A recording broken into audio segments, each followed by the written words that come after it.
Episode 501, A Mystery. I never imagined I'd end up with a man who was so devoted to me that he'd spend hours traveling back and forth just to make me happy, she thought. I'm so lucky to have him. Jade worked on the film set until after midnight, trying to make up for the filming time that had been lost over the previous 2 days. It was 2 o'clock in the morning when she finally got back to her hotel room. She was just about to take a bath when there was a knock at the door. She jumped up happily and shouted, "Dario, you're back!" as she opened the door. As she looked into the corridor, she caught a brief glimpse of a woman wearing a mask. The woman made a quick movement with her hand. It was too fast for Jade to react, and then she felt a sharp, stinging sensation on the side of her neck. Her vision became blurry, and she collapsed to the floor. The woman smiled coldly as she observed Jade's unconscious form. "Now you'll repay me, Jade," she said. "You're going to help me make sure that Dario and I have a happy life together." Dario had a busy day at work. Several unexpected emergencies had occurred, and he had ended up arriving in Los Angeles later than he had expected. When he arrived at Jade's room, he was surprised to find it empty. He immediately called Caroline to ask where Jade was. Caroline told him that she had seen her enter her room for the night and hadn't seen her go out. Something's wrong, Dario thought. All of her things are still in the room and her cell phone is on the table. Where could she be? Dario phoned Lucas, who arrived quickly to help investigate. Soon, he reported his initial findings. "Mr. Foster, I've asked the film crew and the hotel staff. None of them have seen Miss Winslet since she was arriving back at the hotel. I think there may be something wrong. I'll go and check the hotel surveillance footage." Dario waved his hand dismissively and said, "The footage will have been destroyed. Jade didn't send a message and nobody saw her leave the hotel." He added, gathering his thoughts. "She was expecting me to arrive during the night. If she was going somewhere, she would have certainly messaged me to let me know. The only possible explanation is that someone has kidnapped her like last time. Whoever it was probably destroyed the surveillance footage and was able to get in and out of the hotel without being seen. They're obviously well prepared and organized." "Could it be the same person that was behind the abduction the last time?" Lucas asked. "That's what I'm worried about," Dario replied. The last time was bad enough, Dario thought. God knows what could happen this time. Although Dario had guessed that the surveillance footage had been destroyed, he told Lucas to check it just to be sure. A short while later, Lucas returned and confirmed his suspicions. Not only has the hotel surveillance footage been destroyed, but other nearby cameras that could have been useful have also been disabled. "I've got a feeling that it's going to be even harder to find her this time," Dario said. In Washington, a figure dressed in black crept silently into Iris's room. Iris was a light sleeper, and despite the intruder's stealth, the old woman awoke and saw the figure creeping toward her. She was about to call out when the figure placed a cloth over her mouth, causing her to fall into a deep sleep. Jade woke up in a dark room. She felt groggy and confused. She opened her eyes and tried to stand up, but she found that she was tied to a chair. She looked around. There was just enough light to see that she was in a small room with a table in front of her. On the table was a laptop that was turned on. There was an empty chair in the middle of the screen. She struggled to free her hands, but found that she was bound tightly. Then a beautiful woman appeared on the laptop screen and sat down elegantly on the chair. "Miss Winslet, did you sleep well?" said a low and sexy voice. Jade's eyes widened in surprise. "Miranda, what's happening? Did you do this to me?" "I never thought that Miranda would be capable of doing something like this," she thought. Miranda smiled knowingly, as if amused at a private joke. "Miss Winslet, you're very clever. No wonder you're so popular. Tell me, how do you feel? Are you okay?" Jade felt very uncomfortable as she looked at Miranda's smile. It seems that Violet was right. Miranda really is more dangerous than she looks. "What are you going to do with me?" Jade asked nervously. Miranda leaned back in the chair and smiled. "Miss Winslet, I think you should know that I don't actually want to do this to you, but you've left me no choice. If I don't deal with you now, Dario will never let you go." Jade could see jealousy in Miranda's eyes, and she wondered how far her captor was willing to go to get what she wanted. She took a deep breath and forced herself to appear calm. "So, are you going to kill me so that you can be with Dario?" she asked.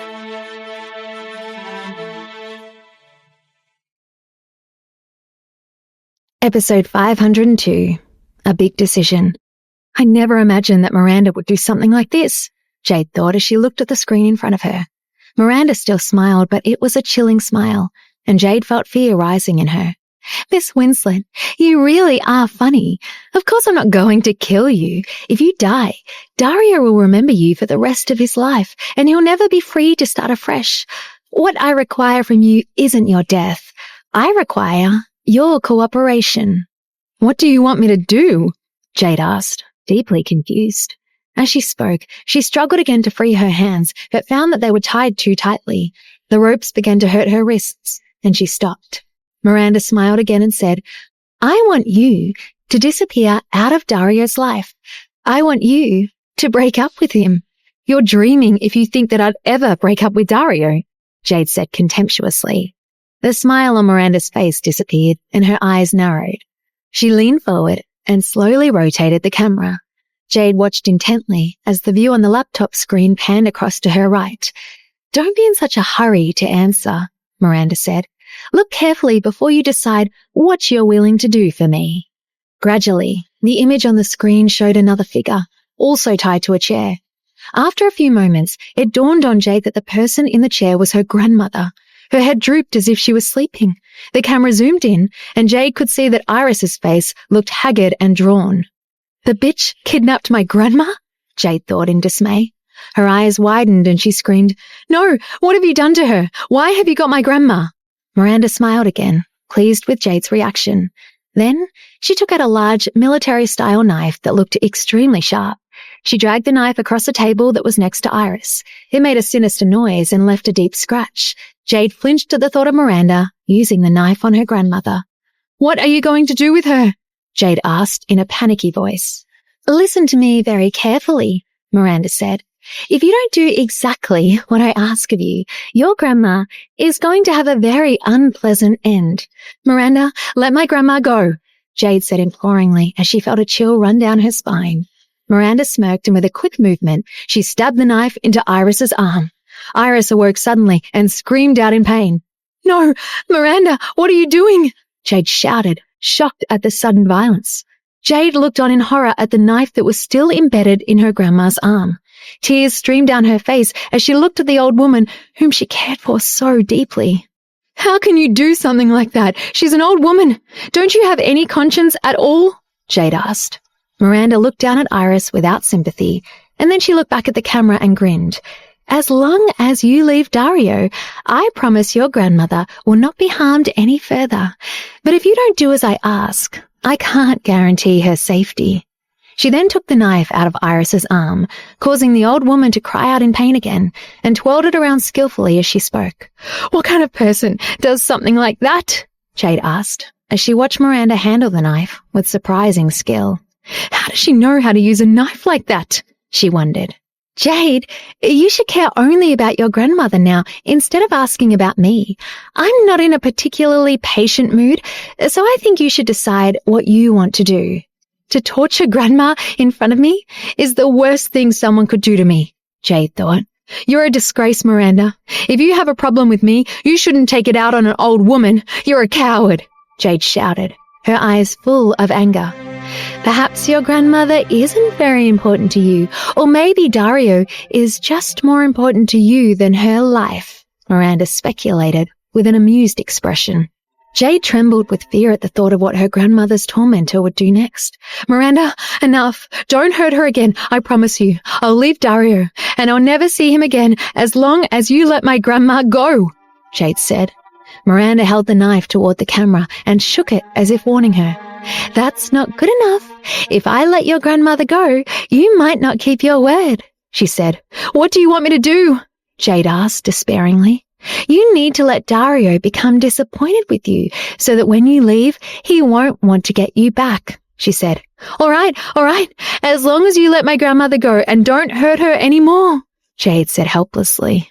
"The only way I can get through this and keep Grandma safe is if I tell her what she wants to hear," Jade thought. "Dario will never give up on me, whatever this crazy bitch makes me do." Miranda hadn't expected Jade to agree to her demands so quickly, and a satisfied grin spread across her face. "Well, it seems that Dario isn't quite as important to you as I thought he was. However, I don't think that he'll give you up easily. But if he thinks that you don't love him anymore, that will speed things up," Miranda said as if thinking out loud. Miranda looked at the screen. but didn't say anything while Miranda absent-mindedly stabbed the knife into the table. "Jade, listen carefully to me," Miranda said. "If you don't want your grandmother to die because of you, you need to do everything I say without question. I'm going to give you a little bit of time to think it over." With that, she turned the camera off and the screen went blank. "How could this be happening?" Jade wondered. "I need to find a way to save Grandma. Dario, where are you? I need you now more than ever." Jade thought of the last time that she'd been kidnapped and how Dario had stayed awake for 3 days and nights trying to find her. "He'll be distraught when he finds that I've disappeared," she thought. "What should I do? Grandma and Dario are the 2 people I love most in this world. Surely there must be a way that I don't have to lose either of them." Dario decided to stay in Los Angeles to focus all of his attention on the search for his wife. He sat in the hotel room pondering his next move. He'd arranged for a large group of people to search for Jade's whereabouts, but he hadn't heard any news of positive sightings. His cell phone rang, and he picked it up quickly, hopeful that there could be a lead. The number on the screen wasn't one he recognized. Under normal circumstances, Dario would never answer an unknown number, but that day wasn't a normal day. Episode 503. Go and find Stan. "Hello, Mr. Foster. Guess who I am?" said a charming female voice. Dario narrowed his eyes, surprised at hearing Miranda's voice. "What do you want?" he asked bluntly. "You've spoiled my fun, guessing who I am so quickly, but it seems that you do care about me," she replied. "I've called you because I miss you. Oh, by the way, are you feeling lonely in the hotel room all by yourself? If you'd like to know where Jade is, I can tell you. I'm sitting in your office right now, actually. Why don't you come on over?" "What have you done with Jade?" he asked angrily. "You took her, didn't you?" "Dario!" she exclaimed in a hurt voice.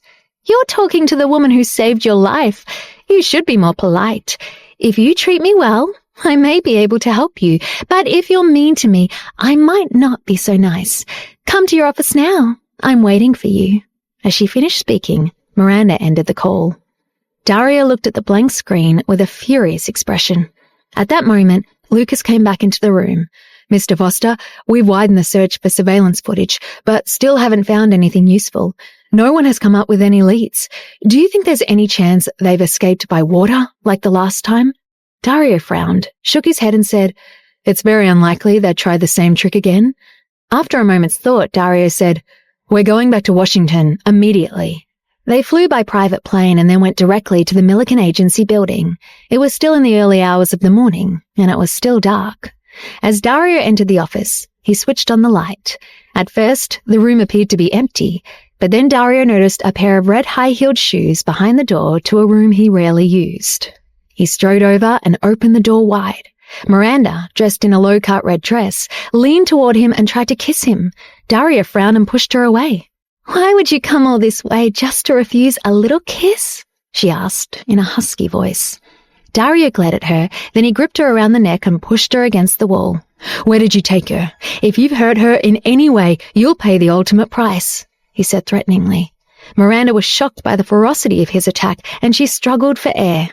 She scratched her nails along the back of his hand and said, "Dario, what do you want me to say?" He loosened his grip enough for her to breathe, and she smiled at him. "She'd be dead now if I didn't need to keep her alive to find out where Jade is," Dario thought. He threw her to the ground roughly, and she screamed out in shock and pain as she hit the floor. She looked up at the powerful man standing above her. "Dario, why are you doing this to me? I saved your life 5 years ago. If I hadn't risked my own life for you, you'd be dead now. Where is Jade? What have you done with her?" Dario asked in a commanding tone. "What is it about that woman that makes you so devoted to her?" Miranda asked as she stood up. She regained her confidence and said, "Just now, I think you were too rough with me. I banged my head and now I'm struggling to remember what I've done with her. Tell me, or I'll kill you," he said simply.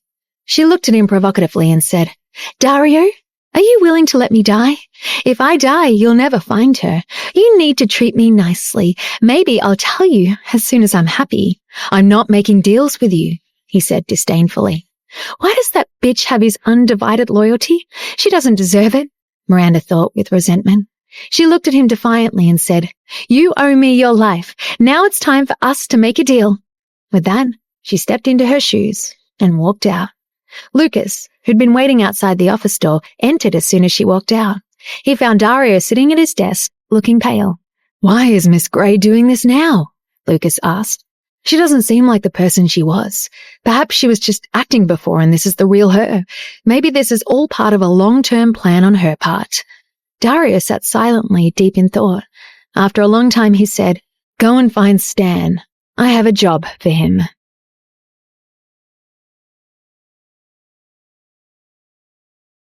Episode 504. Trust. Lucas was capable of dealing with almost any task that Dario might have, and Dario rarely had the need to use Stan. But Dario felt that the task at hand might require a very specific set of skills, and he was willing to do whatever necessary to secure Jade's release. Lucas stood silently in thought for a few moments and then said, "Are you certain you want Stan to deal with her, Mr. Foster?" "Yes, but she won't be easy to fool, so tell him to be careful." Dario replied seriously. "I've tried using force against her, and that didn't work," he said.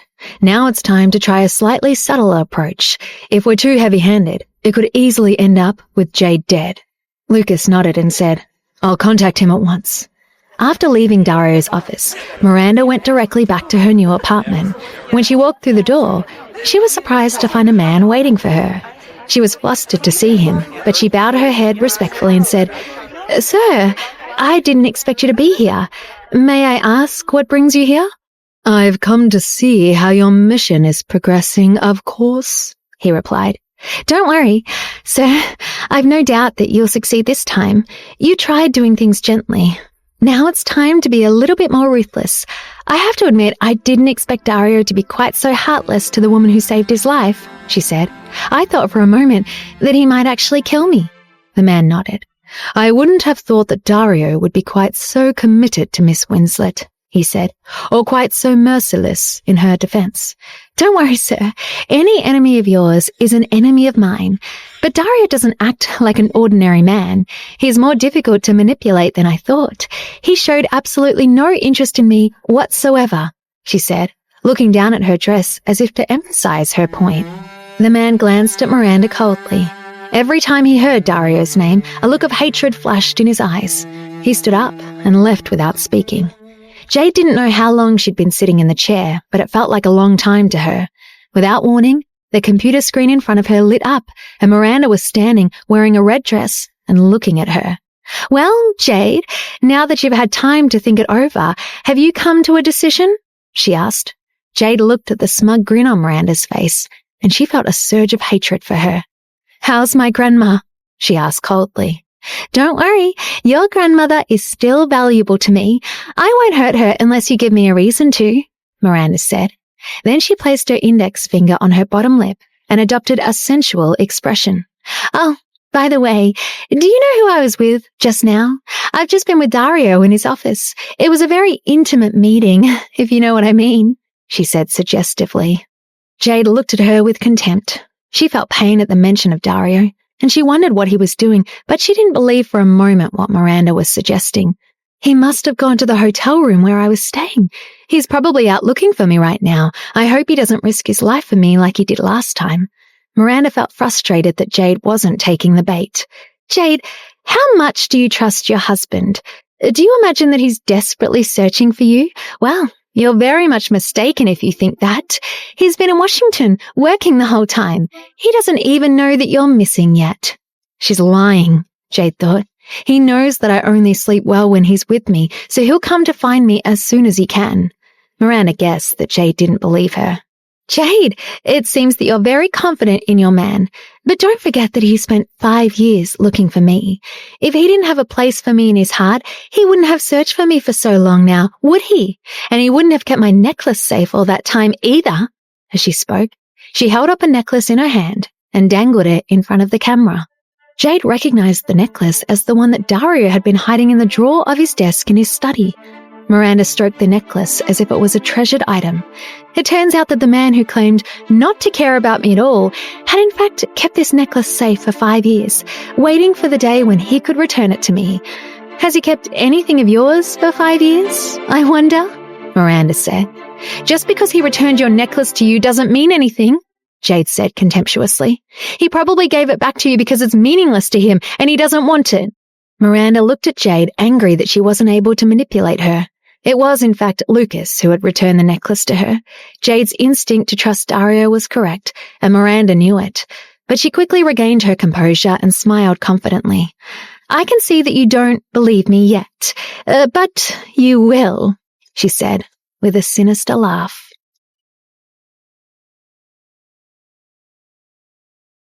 Episode 505, Tricks of the Mind.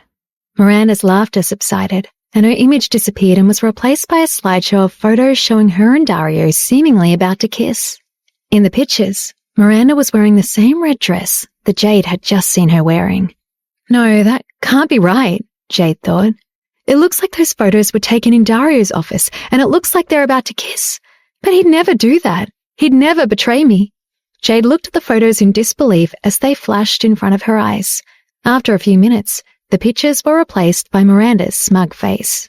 Well, Jade, do you believe me now? She asked provocatively.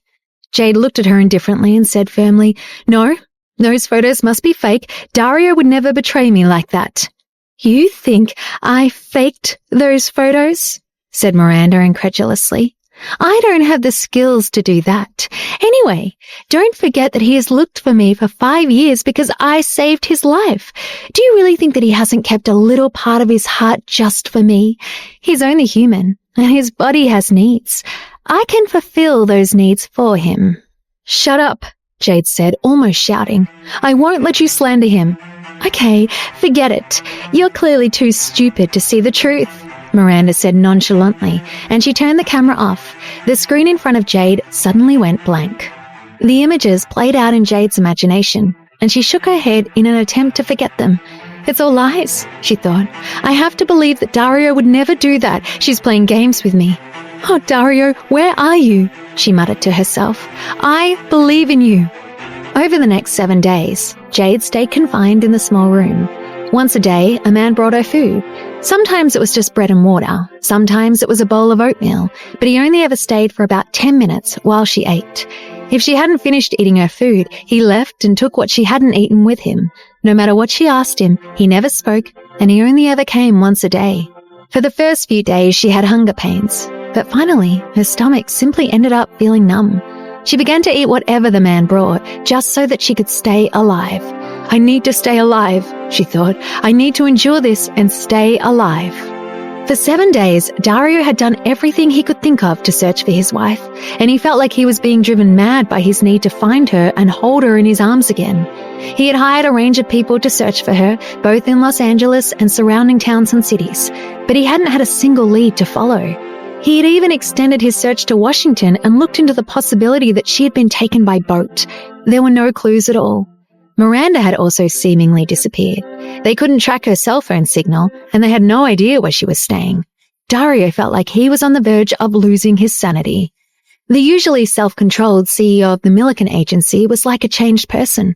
He was unshaven, dark circles had formed around his eyes, and his face looked drawn. For 7 days, he had directed the search from the hotel room that Jade had been taken from. He had slept on the floor, not wanting the comfort of a bed while Jade was being kept a prisoner. He had taken to drinking and smoking in an attempt to numb the pain that he felt at her loss. He had hardly eaten, and he had started losing weight. Unable to find the woman he loved, he felt incompetent and useless, and he even began to regret falling in love with her. If it wasn't for me, he thought, Jade would be safe right now. It's my fault that she's been taken. I should have stayed by her side to protect her. Since Dario and Jade had been together, they had never been apart for so long, and the thought of her on her own, scared and needing comfort that he couldn't give her, was torture. On the 8th day, with no clue as to Jade's whereabouts, Dario decided to go back to their home. He walked through the front door as if in a daze. The house felt cold and desolate, and it reminded him of the happy times they had spent there together. Dario entered the huge living room and felt the loneliest he had ever felt in his life. He stood there for a long time, and his mind began to play tricks on him. He thought that he could see Jade lounging on the couch, watching TV, and asking for a piece of fruit. He dashed through to the kitchen and came back with an apple.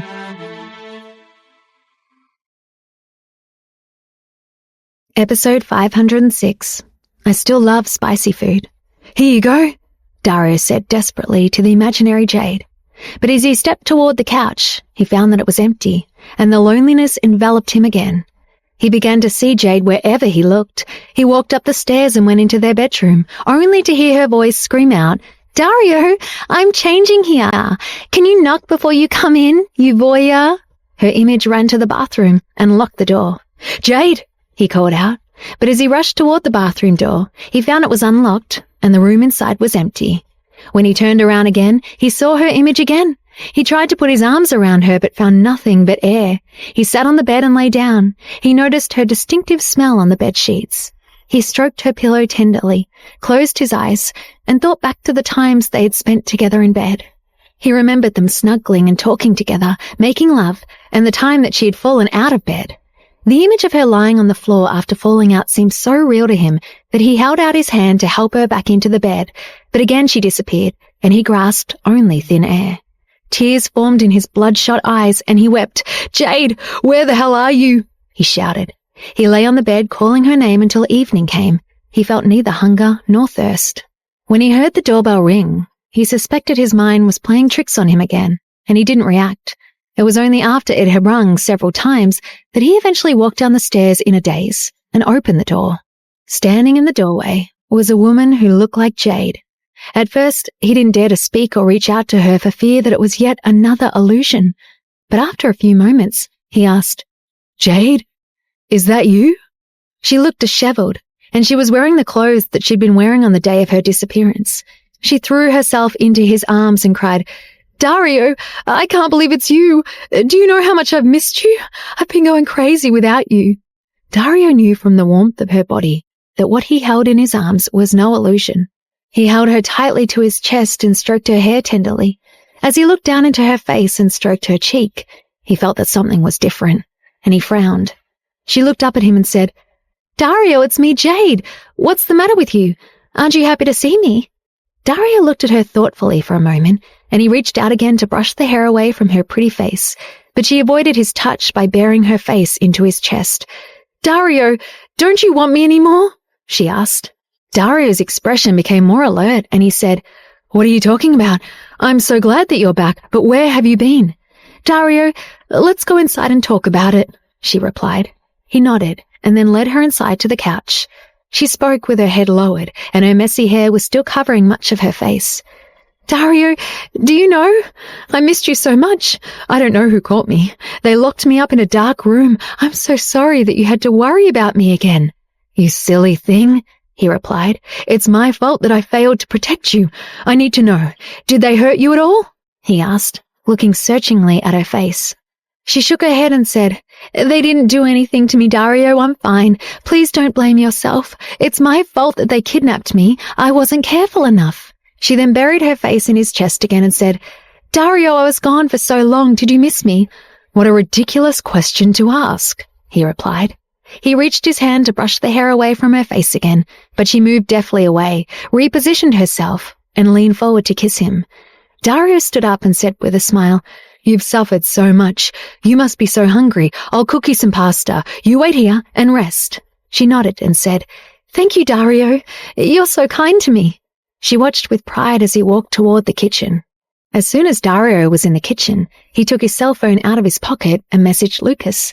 Then he began cooking the pasta. He smiled as he looked at the rack of spices, and then he selected the jar of the spiciest chilies.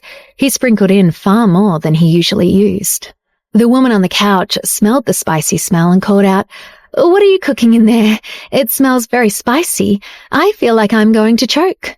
Dario smiled and took out the half-cooked spaghetti. Then he called out in a surprised voice, "What do you mean? You still like spicy food, don't you? You always tell me to add more pepper and chilies." The woman thought for a moment and then said, "Yes, of course I still love spicy food. It's just that because I've been locked up for so long, the smell seems stronger than usual. But I haven't eaten a proper meal in so long, I can't wait to taste your cooking again." He brought the dish to the table and she sat down. She twirled the spaghetti on her fork and took a tentative bite. As the spices hit her taste buds, she felt as if her mouth was on fire, but she resisted the temptation to spit it out for fear that the man in front of her would suspect that something was amiss. Episode 507. Not a difficult job. You must be so hungry, Dario said. Make sure you finish it. She looked down at the spaghetti in front of her. The thought of eating it all filled her with terror. It's far too spicy for me, she thought with tears in her eyes. But if I don't eat it, he'll get suspicious. Dario sat opposite her and watched her intently. He looked down at her hands and said, Where's your engagement ring? The woman was silent for a moment before she said, I'm afraid that I lost it. I'm sorry. It doesn't matter, Dario replied. It's just a ring. The important thing is that you're okay. You should finish your dinner before it gets cold. She stubbornly ate all the pasta, though it made her eyes water and her mouth burn. She even managed to force herself to smile as she ate. She then drank a large glass of water, but it did nothing to relieve the burning sensation in her mouth and throat. I'll go and prepare a bath for you and something fresh to wear, Dario said kindly, and he went upstairs. While he was gone, the woman drank several more glasses of water. A little while later, Dario returned, led her up to the bathroom, and then walked back downstairs. He quietly went to the front door and opened it. As he had expected, 2 people were standing in the doorway. One was Lucas, the other man, Stan, was the same height and build as Dario. He had the same hairstyle and complexion, and remarkably similar features. Dario looked at him and he smiled appreciatively at how close the likeness was. You've even got the same posture as me. That's very impressive, he said. Well, Chief, I'm pretty good at what I do, Stan said. When the lights are dimmed, your own mother would struggle to tell the difference. Dario ushered Stan into the living room, and they quickly changed into each other's clothes. The woman washed in the bathroom for about half an hour, and by the time she came out, Stan was already in bed. He looked as if he'd been there for some time. The woman was wearing only a towel and her body was still wet. She looked at him, smiled flirtatiously, and then lay next to him, snuggling her warm body up to his. I'm tired, she said. Let's have an early night. Stan nodded and turned off the light. The room was almost completely dark. Only a little moonlight came in through a gap in the curtains. The woman leaned towards Stan and kissed him passionately. She was pleasantly surprised that he didn't avoid her lips or resist her advances. As they kissed, she moved her hands around his body. But no matter what she tried, his body didn't respond as she wanted it to. He let her kiss and touch him, but didn't become aroused. Dario, what's wrong? Don't you like me anymore? Don't you want to be with me? She asked. Stan turned to face her and positioned himself on top of her. She smiled and breathed heavily in response, but she put her hands on his chest and stopped him at the crucial stage. Dario, I'm sleepy. I want to sleep now, she said. She rolled out from under him and closed her eyes. He didn't reply, but just covered her with the quilt and fell asleep beside her. In the early hours of the morning, the woman opened her eyes. She looked at the handsome man in bed next to her, and she stroked his face with her hand and smiled. Once she was confident that he was fast asleep, she walked over to the wardrobe and opened it. She selected a set of night clothes, put them on, and left the room. As she closed the door behind her, Stan opened his eyes. He took out his phone and called Lucas. Lucas answered after one ring. The woman has just left, Stan said. How did it go? Was it a difficult job?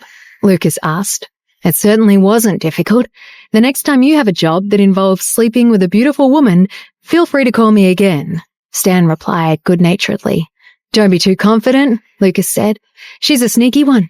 Make sure that she doesn't turn into a snake and bite you. Lucas ended the call and relayed the new information to Dario. Dario looked at him thoughtfully and said, Send someone to follow her at once. After leaving the house, the woman went straight back to her own place. She turned on the light, took off her earrings, and smiled at herself in the mirror. The earrings were high-definition micro-cameras.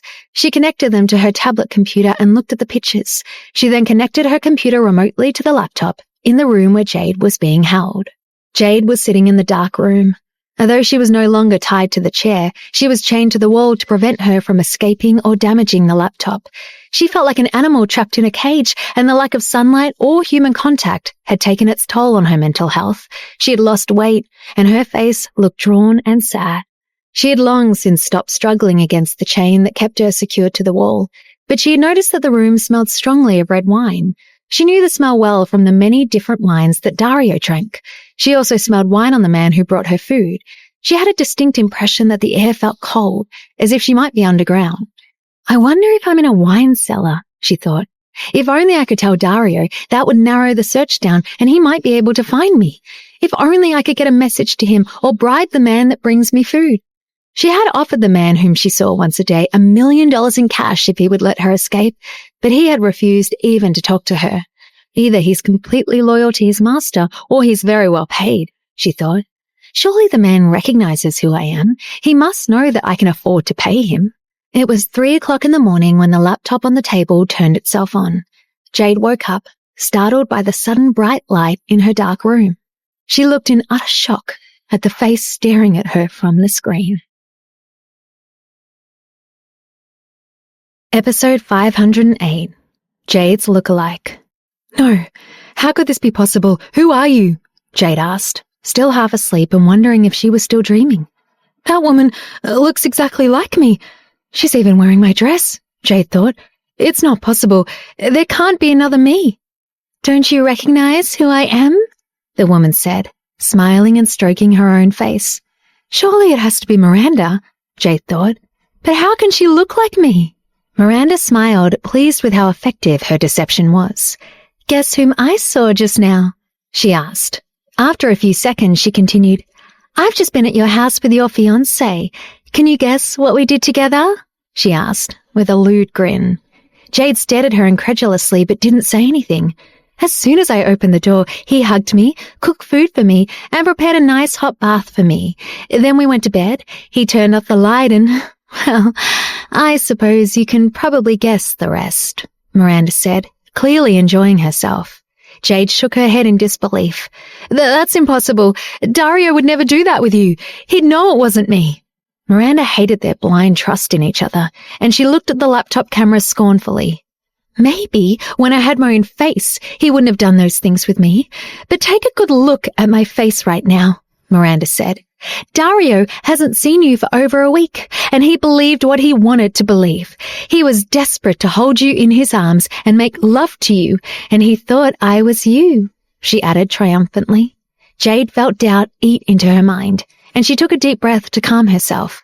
You're lying, she said with a confidence she didn't feel. He knows me better than anyone. He'd realize it wasn't me. Miranda shook her head with a scornful expression on her face. You have such arrogance, Jade. I very much enjoyed sleeping in your comfortable bed with the lovely black and white bed sheets. Yes, you know the ones I mean. Oh, and do you recognize what I'm wearing? She asked as she took off her coat and revealed Jade's nightclothes underneath. Jade was shocked.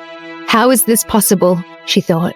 Dario brought this for me to wear when I came out of the bath, but if I'm honest, I slept naked for most of the night, she said, smiling lewdly. Jade wrung her hands nervously. She searched her mind for a crack in Miranda's version of events. No, I still don't believe it, she protested. You could have bought those nightclothes yourself. Goodness me, Jade, you are perseverant, aren't you? Miranda said, as if tired of the conversation. Then she pointed the camera at her body and zoomed in on her neck. Jade leaned forward and could make out red marks that looked like love bites. Can you see these marks, Jade? They are hickeys he left on me during our lovemaking. You should give up. He's my man now. Jade looked at the marks, her eyes full of doubt. I just don't know what to believe anymore, she thought. But she took another deep breath and said, No, you're lying to me. You're a liar, she shouted as she shook her head disbelievingly. You never give up hope, do you, Jade? Miranda said. Well, let's see if this changes your mind. With that, the screen switched to a slideshow of photos. Jade immediately recognized that the photos had been taken in her home. She noticed her living room and Dario's back as he walked toward the kitchen. There was a picture of Dario cooking spaghetti. Dario told me that he had only ever cooked for me and his mother, Jade thought. There were pictures of their bedroom and their bed with the black and white bed sheets that Miranda had spoken of.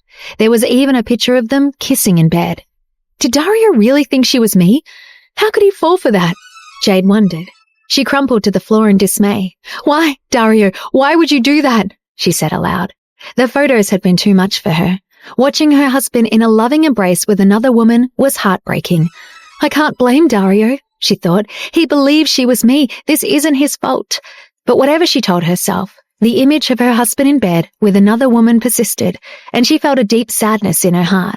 How can I ever be with him again, knowing that he slept with another woman? She thought. My heart feels like it's been stabbed. Miranda watched depression take hold of her captive, and she laughed hysterically. Now, surely you can see that there is only one sensible choice to make. You need to leave Dario immediately so that he can move on and forget you. Don't worry, I'll take good care of him. Remember that your grandmother's life is in your hands. As Miranda spoke, she slowly peeled off a thin mask and revealed her own face. Jade looked in amazement at the intricate details on the mask.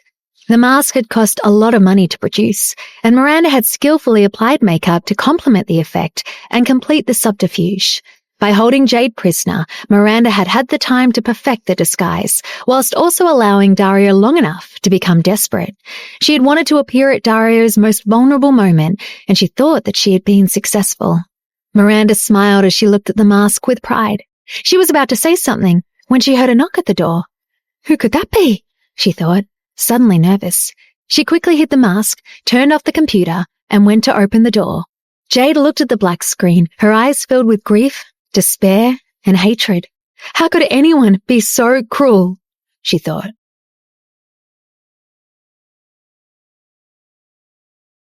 Episode 509, Miranda's Games. Miranda will stop at nothing to get her hands on Dario, Jade thought. She's even crazier than Evelyn. Jade replayed the images that Miranda had shown her over and over in her mind. I just can't believe that Dario would sleep with her, but she can't have faked those photos. They were in our house, in our bedroom. If I ever get out of this place, I'll never let Miranda get away with this. I'll go to the police if I have to, but I'll never let her get away with what she's done to me, Jade muttered aloud in the dark room. Miranda walked to the front door nervously. Her worst fears were confirmed when she opened it. Dario, what are you doing here? She asked. How did you find me? Then she composed herself and relaxed. Are you here to talk? I'm surprised to see you. I thought that you'd be at home with Jade. I arranged for her to be taken back to you. Dario narrowed his eyes and said, You didn't really think I'd fall for that, did you? He asked with disdain. You should know better than that. Miranda's expression changed, and she looked momentarily flustered before she regained her composure. How did he guess that it wasn't me? I've underestimated him, she thought. It looks like you're cleverer than I thought, Miranda said, forcing herself to smile. Well, I won't insult your intelligence any further. It was me whom you slept with last night, and I enjoyed every second of it. So, have you come to see me for more of the same? Dario glared at her, tired of her games. He stepped into the house, dragged her inside, and pushed her against the wall. What are you up to, Miranda? He asked threateningly. He'd originally thought that Miranda wanted to be with him, but the fact that she had taken the opportunity to leave in the night suggested that she must have another agenda. Miranda looked back at him and smiled. She tried to reach her hand around his neck, but he pushed it away aggressively. I was just having a bit of fun, she said. I wanted to see if you could tell that I wasn't Jade.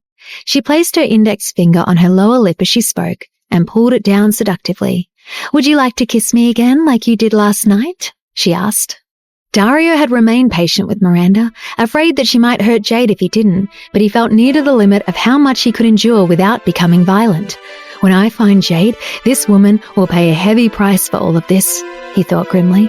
Where are you keeping her? Dario asked, a look of restrained fury in his eyes. Miranda pretended she wasn't scared and said, If you want me to tell you where she is, I have some conditions that you're going to have to meet. What is your want? He asked, without emotion. Well, I need to think about it carefully before I let you know exactly what I want, she replied. Maybe I'll tell you tomorrow. If you haven't told me where to find Jade in the next 24 hours, I'll make sure that your face looks very ugly, he said. Then he turned and walked out of the door. That's not what I expected him to do, Miranda thought, confused. He's a man of action. Why would he just walk away like that? Dario went directly to Lucas and Stan, who had both been waiting for him. Lucas reported immediately, Mr. Foster, I searched the house while you were with her, but Miss Winslet isn't there. Dario had expected Jade would be in the house, and he was cross with himself for miscalculating. Lucas looked at Dario as if wondering whether to speak his mind, and then he said, Mr. Foster, I wonder if things aren't as simple as they appear. My first impression of Miss Gray was that she's a kind person. She also risked her life to save yours 5 years ago. Why would she have done that if this is the sort of person she is? It doesn't make sense to me. Dario looked at him thoughtfully, but didn't say anything. Dario returned home and threw his bedsheets in the laundry. Then he lay on his bed with his eyes wide open and looked at a picture of Jade on his cell phone. "Wait for me, Jade, I'll find you," he muttered. The next day, Miranda didn't leave the house. Lucas had been watching the house carefully. In the evening, he had someone take over the surveillance so that he could go to Dario and make a report. "Mr. Foster, Miranda hasn't left the house all day," Lucas began. "Do you think it's possible that she doesn't actually know where Miss Winslet is being held? Perhaps she just wants to get close to you. Also, do you think that she's capable of abducting Miss Winslet from a 5-star hotel without anyone seeing her? It seems a little far-fetched to think she could achieve all of that on her own." Dario listened thoughtfully. Whatever's going on, he thought, Miranda is deeply involved in it. But could it be that there is someone more powerful behind her who's pulling her strings? The question is, who is it? Episode 510. Blackmail. Dario's eyes flashed. "Check her call history," he commanded. "How could I have forgotten to do that?" Lucas thought, kicking himself. He made a call straight away, and within 10 minutes he had Miranda's records. She had only 2 recent contacts. One was Dario, and the other was unregistered. He started deeper searches to trace the owner of that number. Jade hadn't been able to get a wink of sleep after the photos Miranda had shown her the night before. Her eyes were bloodshot, and her face was pale and haggard. Her head drooped forward for a moment, then jerked upright as the computer screen in front of her flashed to life again. Miranda smirked at her from the screen, and Jade wished she could reach through the pixels and tear her to pieces. "Have you had time to consider my offer?" Miranda asked.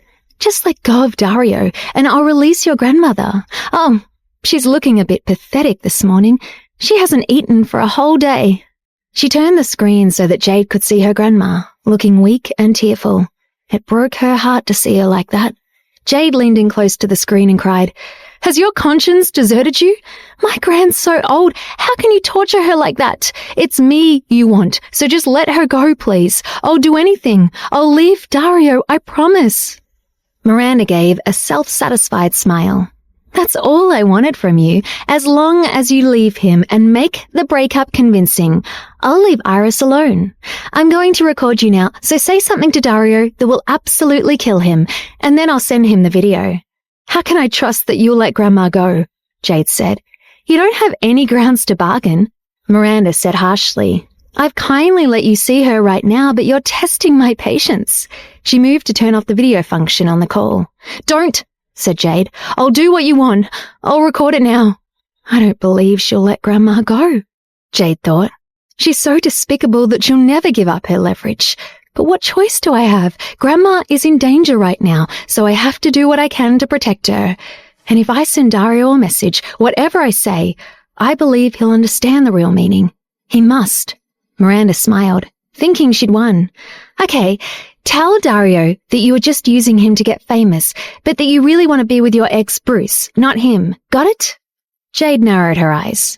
If she knows about Bruce, she's run a real investigation into my background, she thought, and she knows how much it will disgust me to even speak his name.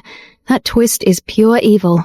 I wish she was here right now so I could slap that smirk off her face. She bit her lip, took a deep breath, and stared directly into the webcam. Letting just a little of the anger she felt creep into her face, she began to speak. "Dario, I need to tell you that I've never loved you. I can't forget Bruce. I was with him for 5 years, and he's the man I want to be with. But thank you for everything you've done for me. I remember the time we watched that scary movie, The Collector, and you made me feel safe. I remember the bottle of Chateau Lafite you bought for me. It's my favorite drink in the world. These are all good memories, but they're in the past now, and I can't stop my heart from wanting what it wants. And that isn't you. I have everything I need now, so I don't need you anymore. I'm a big star on my own now. I don't want to see you again." Even though all her words were false, she couldn't help feeling a stab of pain as she spoke them. Pretending to be calm, she asked, "Was that okay?" Miranda rolled her eyes. "I told you to break up with him, not spout all that nonsense, but whatever. You said the important stuff. It's fine." There was a little flash of triumph in Jade's eyes. Thank goodness Miranda didn't see what I was doing and make me record it again, she thought. Dario would definitely be able to interpret the clues in that message. With his intelligence, it won't be long before he finds me. "When will you release my grandmother?" she asked nervously. Miranda made her wait for a moment before she answered. I won't let her starve to death, don't worry. I'll give her food now. As for when I'll set her free, well, I'll wait until I've sent this video to Dario and seen his reaction.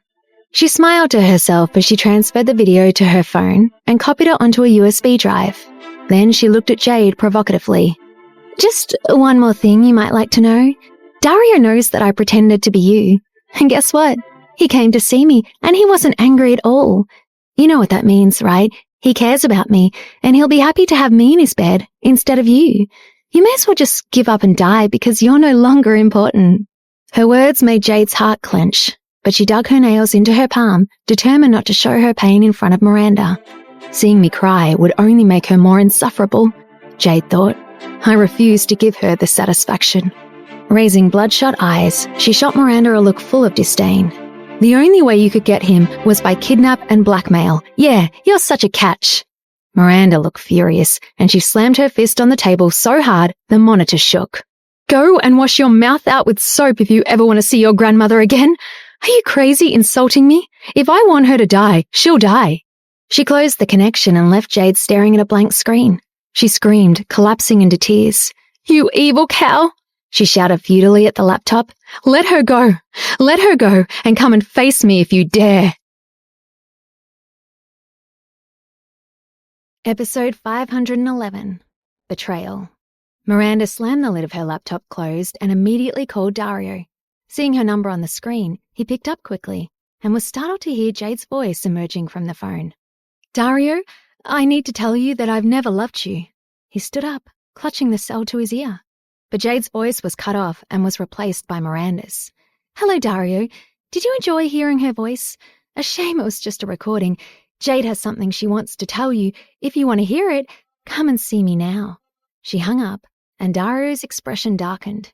What's happening? Lucas asked. Dario clenched his fist so tightly that the casing of his cell creaked under the pressure. Tell everyone to be on high alert and make sure Stan is ready to step in. Things are coming to a head. Miranda opened her laptop and reconnected her call to Jade. The other woman appeared on the screen, looking wan and tired. You'll never guess who just called me now, Miranda said, not quite truthfully. Dario's coming to see me. You must be missing him terribly after all this time, so I'll be extra kind and leave my webcam turned on so you can see him.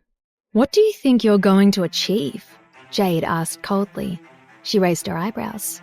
You'll see soon enough. The doorbell rang, and she jumped up to answer it, making sure to hide Jade's image on the screen first. She opened the door to find a tall, handsome man on her doorstep. She simpered at him and placed a hand on his arm. To her surprise, this time he didn't refuse her or push her away. Dario, I knew you'd come.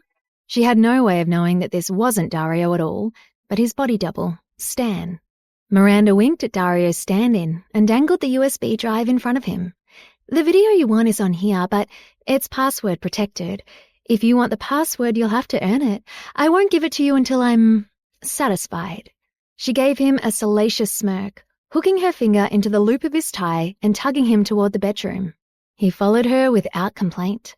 Miranda's smile widened, and she shot a glance back over her shoulder, checking that the laptop picked up a clear view of the bed next door. In such a hurry, Dario? She asked. If she had been thinking clearly, Miranda might have wondered at the difference in Dario's character this time, but she wasn't thinking beyond the feeling of his hands on her body. Jade could see them clearly through the open bedroom door, but she couldn't believe what she was seeing. How could you, Dario? She screamed. Why did you go to her?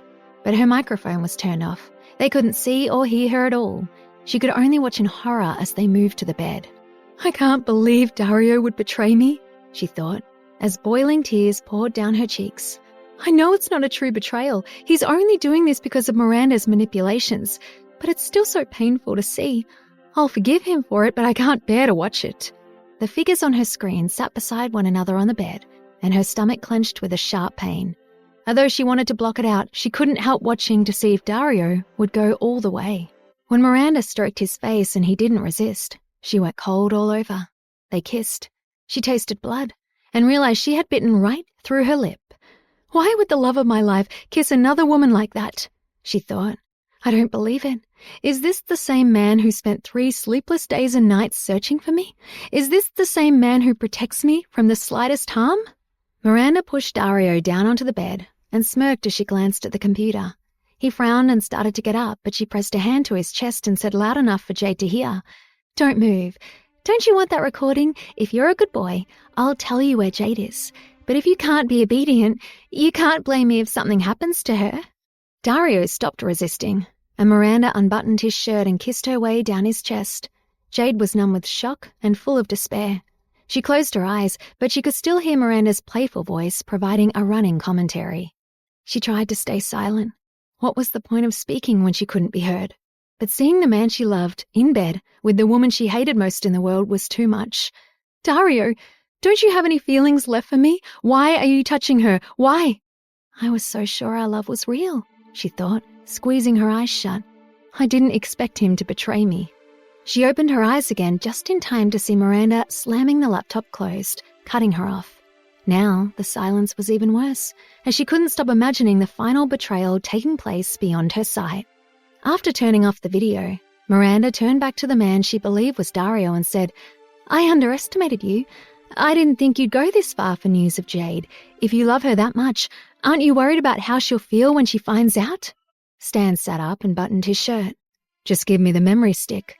They were the first words he had spoken, and Miranda couldn't help feeling that something was wrong.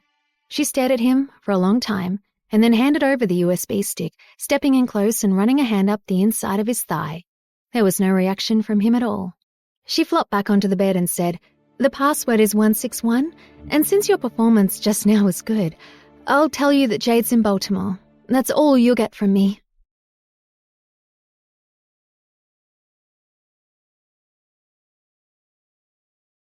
Episode 512. Dario the Detective. As soon as Dario's stand-in had the USB drive in his hands, he left without a word. Dario was acting strangely today, Miranda thought. He's not usually so obedient. Would he really go that far for Jade's sake? Stan took the USB drive straight to Dario's house. He hadn't spoken much while he was at Miranda's, for fear his voice would give him away, but now he gave his report. "She's given me the password and told me that Miss Winslet is somewhere in Baltimore," he said. He laughed, making him look very different from Dario. "This was an easy enough job. That woman was really quite generous with her favors. Did you know what you were setting me up for? I hope you've got more jobs as enjoyable as this one for me in the future." Dario took the memory stick from him with nothing but a cold glance, and Stan shut up fast. Dario was totally focused on the video that opened, and he again heard Jade say, "Dario, I need to tell you that I've never loved you." She'd never say such a thing, he thought with confidence. Miranda must have forced her. The video continued to play. "I can't forget Bruce. I was with him for 5 years, and he's the man I want to be with. But thank you for everything you've done for me. I remember the time we watched that scary movie, The Collector, and you made me feel safe. I remember the bottle of Chateau Lafite you bought for me. It's my favorite drink in the world.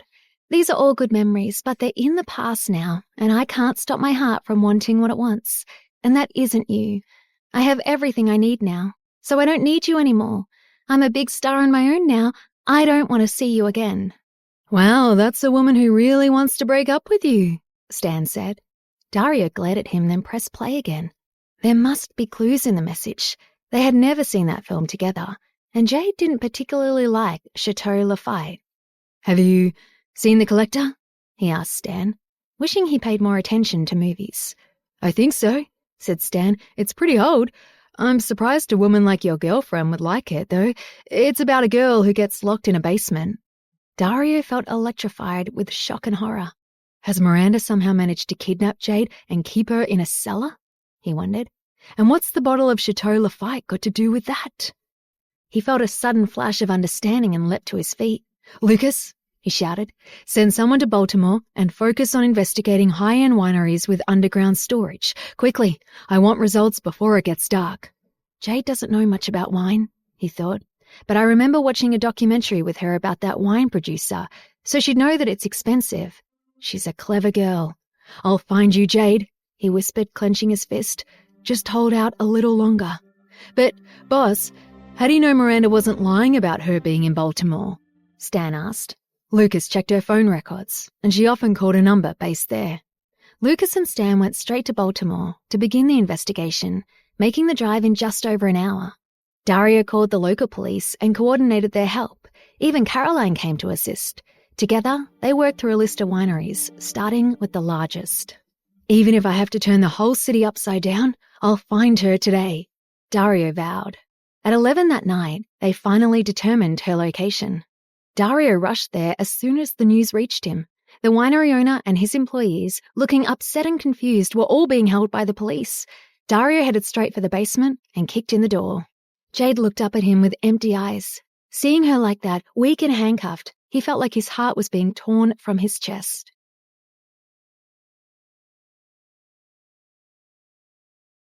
Episode 513. Forgive Me. Jade was leaning against the dirty wall, so drained by endless tears that she had entered a kind of trance. Her bloodshot eyes stared blankly. "I have no idea how long I've been awake for now," she thought. "How can I sleep when the pain in my heart is even sharper than all my physical aches?" The basement door slammed open and Dario rushed in, his eyes darting around the dank cellar anxiously. As soon as he spotted Jade, his eyes flashed. "I will tear through these walls until I find Miranda Gray," he thought, "and then I will rip her to shreds." Uttering a string of curses, he rushed to Jade's side. Lucas, right behind him, produced a skeleton key and unlocked the cuff around Jade's ankle. "Oh, Jade," Dario said. "I'm so sorry." She stared right through him, not even registering his presence. "It's all my fault," he continued.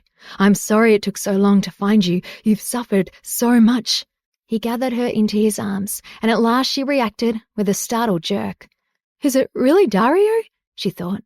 "Or am I hallucinating? Dario?" "Yes, my love." Hearing his familiar voice right beside her ear, she finally allowed herself to believe it. He truly had come to rescue her. "All I want is to relax into the safety of his arms," she thought. "But how will they ever feel safe again, knowing what he did with Miranda?" She trembled in his embrace, not returning it. "What's wrong, Jade? Are you cold?" Dario pulled off his coat and wrapped it around her, chafing her hands between his. "I'm so sorry you had to go through this. Please say something. I'll understand if you're angry. Hit me, scold me, whatever you need." She pulled away and threw off his jacket. "I don't want your clothes, and don't touch me." Dario drew back. "Of course she's angry with me," he thought. "I left her suffering here for so long." Reaching out a hand to her, he said, "I know you blame me, but let's just get you home first, okay?" Jade refused to even take his hand. Dario was losing his calm veneer, overwhelmed by guilt. "I know I should have found you sooner. Please forgive me."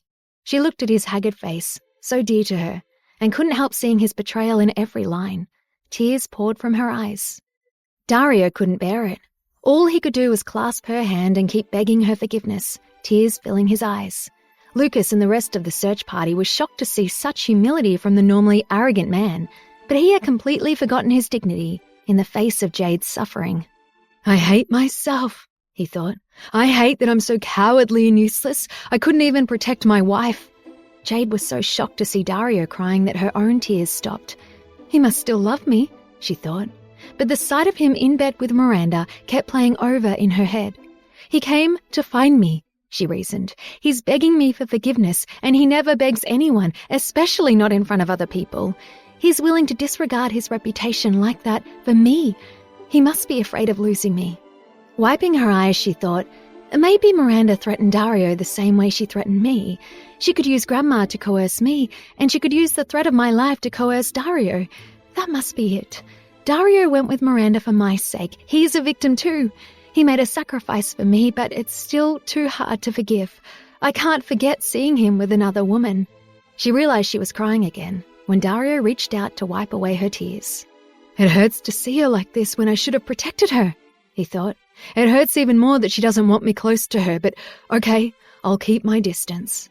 "You don't have to be scared anymore," he said. "We're going home." He held out a hand, and this time, Jade allowed him to touch her. Episode 514. The Contaminated House. Jade couldn't stop crying. Dario tried to lead her out of the basement, but she said, "No, I have to stay. Miranda still has my grandma." "She kidnapped your grandmother?" Caroline asked. Dario kicked himself. I've only been thinking about following Jade's clues, he thought. I never considered how Miranda had been coercing her. I can't believe I didn't think to check up on Iris after she was discharged from the hospital. He ran his hand through his hair and frowned. I hate Miranda even more now. She's the most disgusting human being on the planet, he thought. I should have guessed. Jade must have been protecting someone when she made that video. And who else would it be but Iris? Luckily, Jade was clever enough to have left me a coded message in that recording, or who knows what would have happened. He stroked Jade's cheek. I'll find her, I promise. Iris must still be in Washington, he thought. Miranda needs her nearby for leverage. He helped Jade up the stairs and out to the car. After leaving directions for all the others to begin searching for Iris, he drove Jade home. She sat in silence the whole journey, and he didn't know how to break it. When they arrived home, he lifted her from the car. She weighed so much less than she should in his arms. You can put me down, she said. I can walk by myself. She held herself upright by sheer force of will as she entered the house, feeling like she was floating. She'd only been given 1 meal a day during her captivity, and the lack of food was making her feel unmoored and overly emotional. My grandmother's life is in my hands, she thought. Dario is her only hope, but he's been to bed with her tormentor. My heart is full of holes. Dario was distressed to hear how weak her voice had become, but also proud that she was still standing. Even after all Miranda's done to her, she's still strong, he thought. Jade sat on the sofa, but when he moved to sit beside her, she flinched away. Something's very wrong, he thought. This isn't like her. There's more to this than her blaming me for taking so long to find her. I'm sure of it. Please, won't you tell me what's wrong? She turned her head onto the sofa cushions and sobbed silently. I'll find your grandmother, I promise. She pushed down her sadness and took a deep breath. She took Dario's hand and held it in a death grip. I believe you, thank you. Thank you for everything you've done for me. Her tone was strangely polite, and Dario felt his heart clench. You're my wife. You don't have to thank me. She dropped his hand and turned away. He sighed. I'll run you a bath. He carried her gently into the bedroom and set her down on the bed while he went into the bathroom and ran warm water into the tub. Collecting a towel and clean pajamas, he led her into the bathroom and instinctively reached out to help her undress. She dodged away from his hands. Don't touch me! She regretted her words instantly. I don't know what's wrong with me, she thought, but she didn't know how to let Dario back into her heart. She shooed him out the door, saying, I can wash myself. The door closed in his face and Dario frowned, leaning his forehead against the wood to be close to her. What's the matter? Why are you pushing me away? I'm not. I just want some privacy to bathe. Please, open the door. You're so weak, I don't think you should be alone. At least, leave the door unlocked. I'll wait out here in case you need me. Jade could hardly even hear him. She was too preoccupied with memories of him and Miranda together. Being back in this house was especially hard because of the photos Miranda had sent her of the two of them lying together in Jade's own bed. My wardrobe was in those photos, she thought. These pajamas, the whole house has been contaminated by the smell of her. Dario knocked on the door. Jade, please let me come in. I have to tell him the truth, she decided. I can't accept that he's been with another woman. She raised her hand to the doorknob, but the whole room spun around her, her vision narrowing and fading to black. Hearing a soft thump on the other side, Dario burst through the door and swore when he saw Jade collapsed on the floor. He scooped her up and placed her on the bed and then quickly dialed his exclusive doctor. Get here within the next 10 minutes, he said, or I'll dismantle your clinic brick by brick. The doctor, Jason, arrived within minutes. After examining Jade, he told Dario not to worry. She's suffering from anemia and low blood pressure caused by malnutrition, he said. I'll put her on a saline drip to rehydrate her, and she'll need food and rest. She's overtired from the strain she's been under. As he prepared the drip and got Jade set up, Dario never left her side for a moment. I'm so sorry, he kept repeating. It's all my fault. You have to be okay, or I'll never forgive myself. He held her hand, his eyes full of remorse.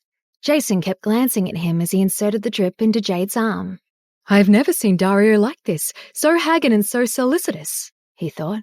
It's like he's a different person. Episode 515. I Want to See Dario. In the end, Lucas and Caroline managed to capture Miranda. Dario had been right about her.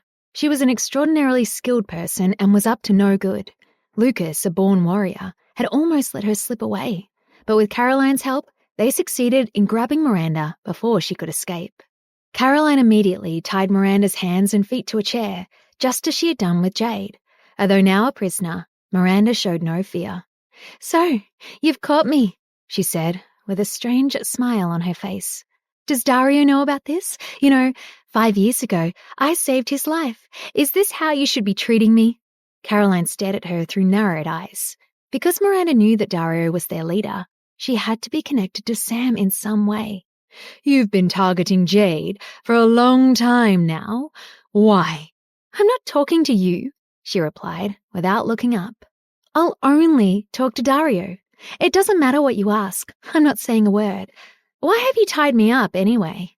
Miranda didn't know that Jade had been rescued by Dario, so she hadn't suspected any danger.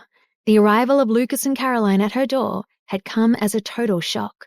As long as I have Jade, she thought, they won't dare to lay a finger on me. But what are they really after?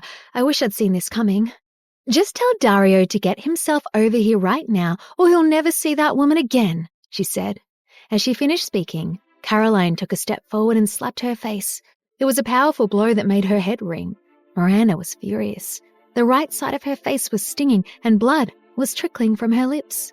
"You bitch! How dare you hit me? Dario would never touch a hair on my head." "You dared to interfere with my stars," yelled Caroline, gripping Miranda's chin. "You think you can bully them and get away with it?" Bound hand and foot as she was, Miranda could do nothing. "You better watch your back," she said. "If I ever get my hands on you, they'll never find your body." Caroline responded with a bitter laugh. "Get your hands on me? What a joke. No chance of that. You'll soon be in hell." That wiped the arrogant look off Miranda's face. "What do you mean? Are you planning on killing me? I want to see Dario. Tell him to come here." "You're not ready to see the boss yet," Caroline replied. After that, she said no more and locked Miranda up in a basement room. Whatever she had done to Jade, she was going to get it back double.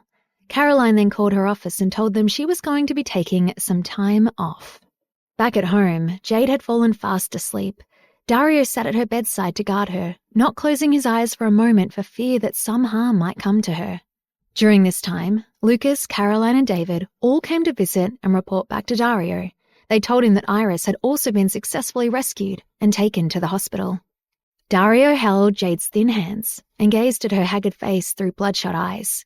He begged her for forgiveness and seemed to have aged 10 years in one night.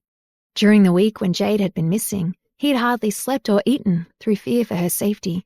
He knew that he couldn't go on like that, so he eventually laid down on the bed and slept for 2 hours. Jade finally woke up around 1 o'clock the next day. The first thing she saw was the worried look in Dario's bloodshot eyes, his disheveled hair and unshaven face. She knew he was scrupulous about his appearance, and to see him like that pained her. "Thank heavens you're awake at last," he said. Dario took her hand and kissed her, beaming from cheek to cheek. Jade looked at him with tears in her eyes. "I'm sorry I made you worry. Did you stay up all night?" she asked. It hurt her to see how lined his face had become, yet at the same time, she was so happy to see him. "Silly, don't apologize. Just make me happy by getting better quickly. How are you feeling? Are you hungry? What do you want to eat? I'll make it for you." He brushed back her hair with his fingers. Just then, Caroline arrived and smiled with relief to see that Jade was awake. "I was so worried about you. Your husband watched over you all night. If you hadn't woken up, he would have collapsed from exhaustion. By the way, we found your grandmother, and she's now in the hospital. Don't worry about her." "Really? Did you really find her?" Jade tried to sit up. "Don't move." Dario held her back. He didn't want her to move because she was still weak and had an intravenous drip in her arm. Episode 516. Let's Separate. "It's true. You don't need to worry about her anymore," said Caroline, pulling out her mobile phone. "Look, I took some pictures for you." Jade grabbed the phone and saw her grandmother sleeping peacefully in a hospital bed. "Thank you so much," she said, with tears in her eyes. "It's the least I can do, especially after I let you get kidnapped. The one you really need to thank is your husband. He nearly died from worry." Jade looked at Dario. His once handsome face was looking drawn and haggard. She was about to say something when Dario put his finger on her lips and said to her affectionately, "You don't need to thank me. I'm your husband, so your grandmother is my grandmother." Seeing them together, Caroline couldn't help but smile. It was like seeing sunshine after rain. It was time to give the lovebirds some space. After all, they had been separated for so long. "I've made some soup for you," she said on her way out the door. "You can eat it when you get hungry. How are you feeling now?" Dario asked Jade. "Any better?" She didn't know why, but she found it hard to see Dario taking such good care of her. She would almost have preferred him to be unkind. After Jade's drip had finished and Dario had disconnected it, he brought her the soup and fed her one spoonful at a time. Jade wasn't very hungry, but afraid that Caroline would worry, she reluctantly ate some. As Dario gently fed her, an image of him with Miranda popped into her mind. She didn't know how to mention it to him, but it disturbed her. She knew that she should choose to forgive him, but she really couldn't accept that he had slept with another woman. It was heartbreaking. In the middle of the meal, she suddenly stopped eating and pushed the bowl to one side. "Have you had enough?" asked Dario. "You can eat more later."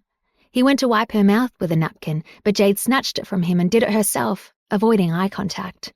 "I want to see my grandmother," she said suddenly. "Yes, but you can't go while you're so weak."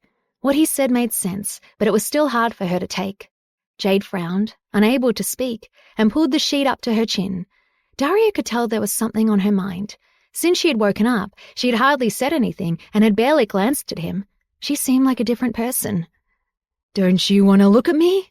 he asked carefully. Jade had not expected that. After a moment, she replied hesitatingly, "No, I don't want to see you." Dario gently reached out and took her chin in his hand to force her to look at him. "Why are you so distant? Why aren't you talking? Tell me what's wrong." Is she worried about her grandmother, or is she blaming me for something? He wondered. Or is it something else? Her grandmother is safe now. What's going on? Jade didn't dare to look him in the eye. To stop her from looking over his head, Dario put his hands on her cheeks to immobilize her face. He would not let her escape again. "I've told you before that you can always tell me what you're thinking. No matter how aggrieved or resentful you feel, you can tell me straight. If you don't believe what I say, please just tell me. We're husband and wife, after all." Jade closed her eyes tightly and bit her lower lip. "I'm sorry, Dario," she said, trembling as she raised her eyes to his. "I don't know how to say this, but I really can't accept that you and Miranda did stuff like that. I know you only did it because she threatened you and that you were trying to save me. I don't want to blame you, but I keep thinking about it, you know? I really can't accept—" She couldn't finish but burst into tears. "I'm sorry. I know you are also a victim," she finally continued. "But I really don't know how to get along with you now. I think it's better for us to separate for a while. What do you think?"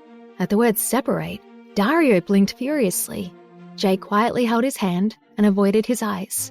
"It's best if we separate because of what you did. Dario didn't wait for her to finish, but he pulled her close to him and kissed her lips forcefully as though to silence her. The pressure grew stronger until it was too much for her to bear, and she pushed him away. "What are you doing? It hurts." He broke off the kiss but continued to hold her tightly as he went on in a solemn tone. "Jade, I warn you, don't ever talk like that again. Don't even think of separation." She could tell he was angry, but felt she had no alternative but to go on. "I'm sorry, Dario. I really can't be with you right now." "What? You're leaving me because you think I've been unfaithful?" he asked with a smile. She hadn't expected him to act as though he had done nothing wrong. It infuriated her. She pushed him away and roared, "Yes, I just want to leave you. I can't stand it that you had sex with another woman. I thought you were mine. I'd rather die than know that you did such a thing. Anyway, I don't want to see you. I'll go and stay with the film crew." Jade was conflicted. Although she was shouting at him, a part of her was saying that she should forgive him. How could she get angry with Dario after all that he had done for her? Yet no matter how many times he had saved her, the images of him and Miranda were imprinted on her mind. Seeing how agitated she was becoming, Dario dared not risk another joke. "You said that I had sex with her?" he said seriously. "What makes you think that?" This made her even more furious. He was showing no remorse. She was so angry that she blurted out everything she had seen on the computer so that he would finally understand. Episode 517. He knows everything. Hearing what Jade had to say, Dario's face grew red with fury, and a murderous look came into his eyes. He wanted to tear Miranda from limb to limb. She had tortured his wife in such a vicious way that he vowed he would not be soft with her again. He realized that Jade must be feeling desperately disappointed with him.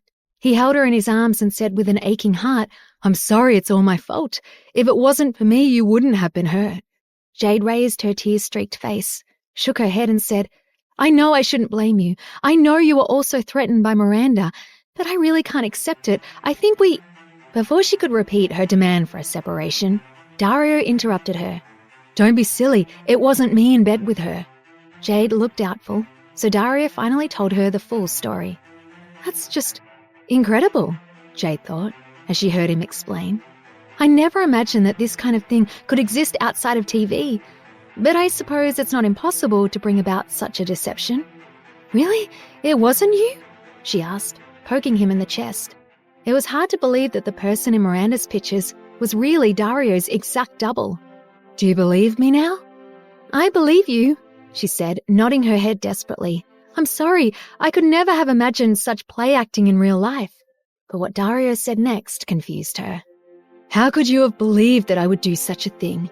Do you think I'd hook up with someone like her? If you really think that I'd have anything to do with her, it only means one thing." "What?"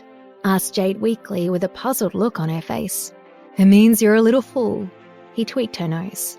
When she heard those words, Jade almost blew her top. "I'm not a fool," she thought. "In any case, how can I think straight when my heart's broken? Who could ever have imagined someone would change their appearance like that?" She grabbed his hand and bit it. "You're the fool," she said. "You're too much." "Yes, I'm also a fool, okay? You're a little fool and I'm a big fool. See how well matched we are?" Dario fired those words back to her to make her feel better. At last, she smiled, and a glimmer of hope flashed in his eyes. His Jade was finally back. He didn't mind her being angry with him, beating him and scolding him, but he didn't want to see her spirit crushed. It was unbearable to see her like that. Now that Jade knew the truth, that the man in bed with Miranda was not Dario and he hadn't betrayed her after all, her mood lifted. She threw her arms around him and shed tears of joy. "Thank you, really. I know you don't like me saying thank you, but this is the last time. Thank you for everything you did for me. Thank you for not betraying me. Thank you for your humility and for saying you were a fool just to make me happy."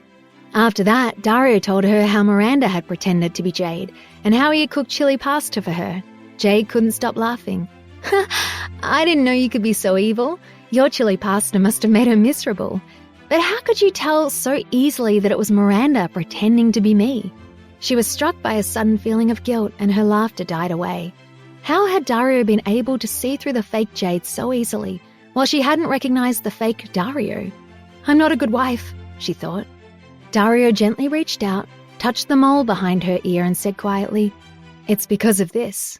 Jade followed his hand, touched her mole and said in surprise, "Wow, you even know that I have a mole here? You're the best." "Is there anything about me that he doesn't know?" she wondered. "Well, don't be angry anymore." She nestled quietly in his arms, the most comforting place in the world, where she felt incredibly safe. Her husband was so smart and tough that he had been able to find a double to deal with Miranda. She loved him so much.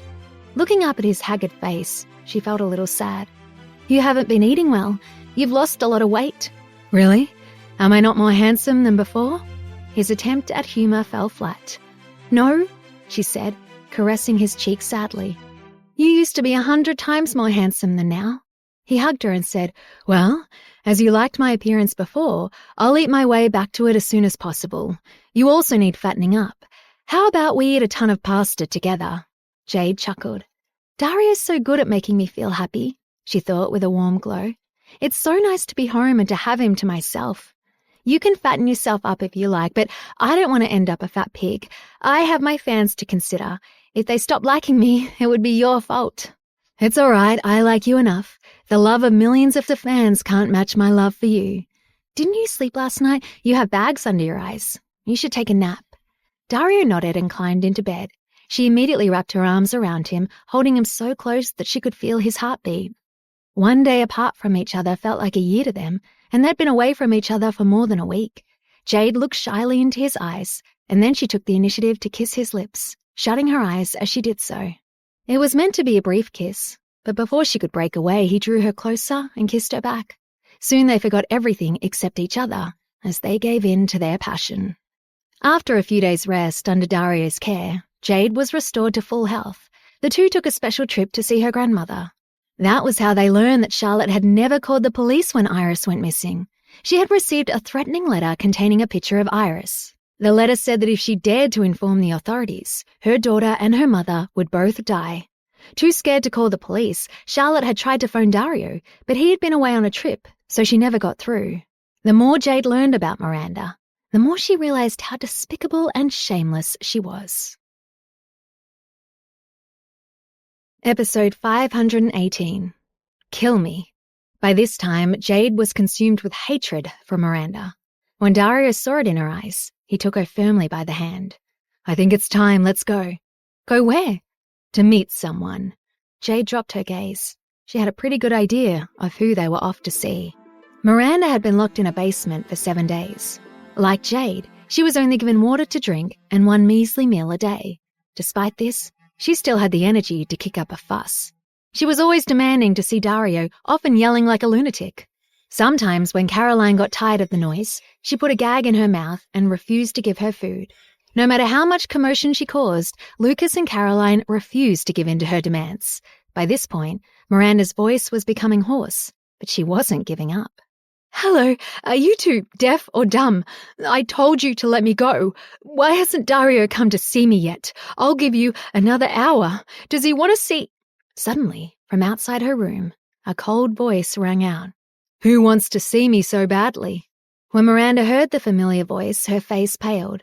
She turned to look in the direction of the door. When she saw Dario and Jade entering hand in hand, her mouth fell open in shock. "Jade, why are you here? How's that possible? How did you escape?" Jade's expression was icy. "Thank you for asking me to make that recording to break up with Dario. Without it, he'd still be looking for me. I left a clue in my words." Although Jade had not known exactly where she was, she had inferred that she was in a wine cellar by what she could see and smell around her, and through some hints from the man who had brought her meals. When Miranda had told Dario that Jade was in Baltimore, he'd been able to find her easily. Her explanation was crushing, but Miranda had a vindictive look in her eyes. "Well, just because you got away. Don't think you're going to be okay now, you mean bitch." Before she could finish, Jade stepped forward and slapped her in the face. The others clapped. Weakened by her time in the basement, Miranda felt the slap as a sharp blow not just to her head, but to her pride. Someone who looked as defenseless as Jade had unexpectedly given her a resounding blow. In a blind rage, she directed a stream of abuse at her tormentor. Jade struck her again, once on each cheek. "Let me tell you something. That man you took to your bed that day, that wasn't Dario at all, just someone disguised as him. Did you enjoy that chili pasta, huh? Do you think you're smart? Dario was duping you the whole time. What an utter fool you are." While Dario listened in pride to his wife's words, Miranda looked at him in horror. She was mortified to discover that he had been playing her all this time. Even that bowl of spaghetti was a deliberate ploy to trick her. "Jade, if you hit me again, you're dead," she screamed. Jade slapped her in the face again. "That one was for my grandmother. You're a heartless bitch. If anything happens to her, I'll smash you to pieces." After that, Jade slapped her several more times. Miranda's face began to swell, and her mouth was covered with blood. Finally, she had no more strength to roar. This was the first time that the others had seen that Jade had a fierce side. They looked on in admiration. Caroline gave Miranda a contemptuous glance. "I told you long ago that if you dared to touch my artists, you'd be asking for trouble." But Miranda turned to Dario and sneered. "Do you dare to kill me? 5 years ago, without me, you would have died. But look at how you're treating me." "I gave you a chance," Dario retorted, a murderous edge to his voice. "But you kept on hurting Jade. Did you think I'd let you off lightly?" As he spoke, he pulled out a gun fitted with a silencer and pointed it directly at Miranda's heart. When she saw the gun, she began to struggle against her bonds. Her eyes grew wide, and she said in a panic, "Dario, you're not an animal. Where's your conscience? You can't think of killing someone who saved your life." Lucas was amazed to see that Dario was ready to kill. He knew that he would never casually take a life, but this time, he was afraid that Miranda had pushed him too far. He glanced at Miranda, who by this time looked a pathetic heap, and then leaned toward Dario's ear and whispered, "Chief, it's too cheap to kill her like this, and it would be useful to keep her around." Dario glanced at him and said nothing. His eyes were cold and heartless. It was unclear whether he would really go through with the execution. Jade's eyes were on the pistol. Dario was gripping it so tightly that his veins stood out as his fingers twitched on the trigger. In a panic, she reached out and pushed his hand down. "You don't have to do this. Let's call the police. She's committed so many crimes. Let her rot in prison." To be honest, she was scared to see Dario with a gun, and she didn't want him to be charged with murder and go to prison. She couldn't bear to watch her beloved husband commit such a crime. Miranda just gave her a cold look and said with disdain, "Don't hold him back, Jade. Let him kill me. You know you want me to die." Then she roared at Dario. "Come on, shoot me, kill me. Dario, if you have it in you, kill me." Dario immediately raised the gun and fired 4 shots in a row, heedless of Jade's attempts to stop him.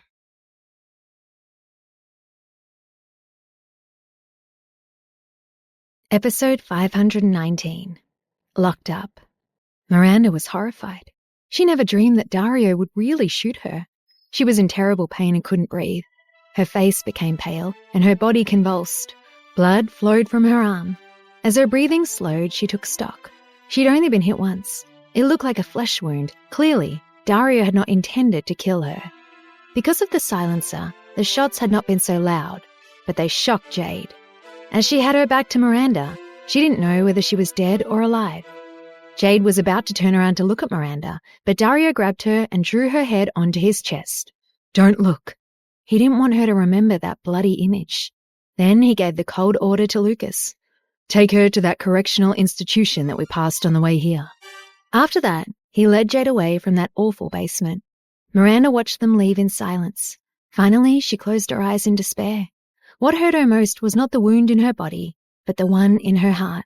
She had not expected Dario to be so cruel as to really shoot her. Lucas frowned, confused as to Dario's intentions. He wrapped Miranda's arm in a rudimentary bandage and prepared to lead her away. He sighed deeply. "What are you trying to do, Dario?" he wondered. "That prison has a terrible reputation. Miranda's going to go from the frying pan into the fire." When Dario and Jade got home, they relaxed on the sofa together. Dario gently arranged the hair on her forehead as if nothing had happened. "Are you hungry?" he asked calmly.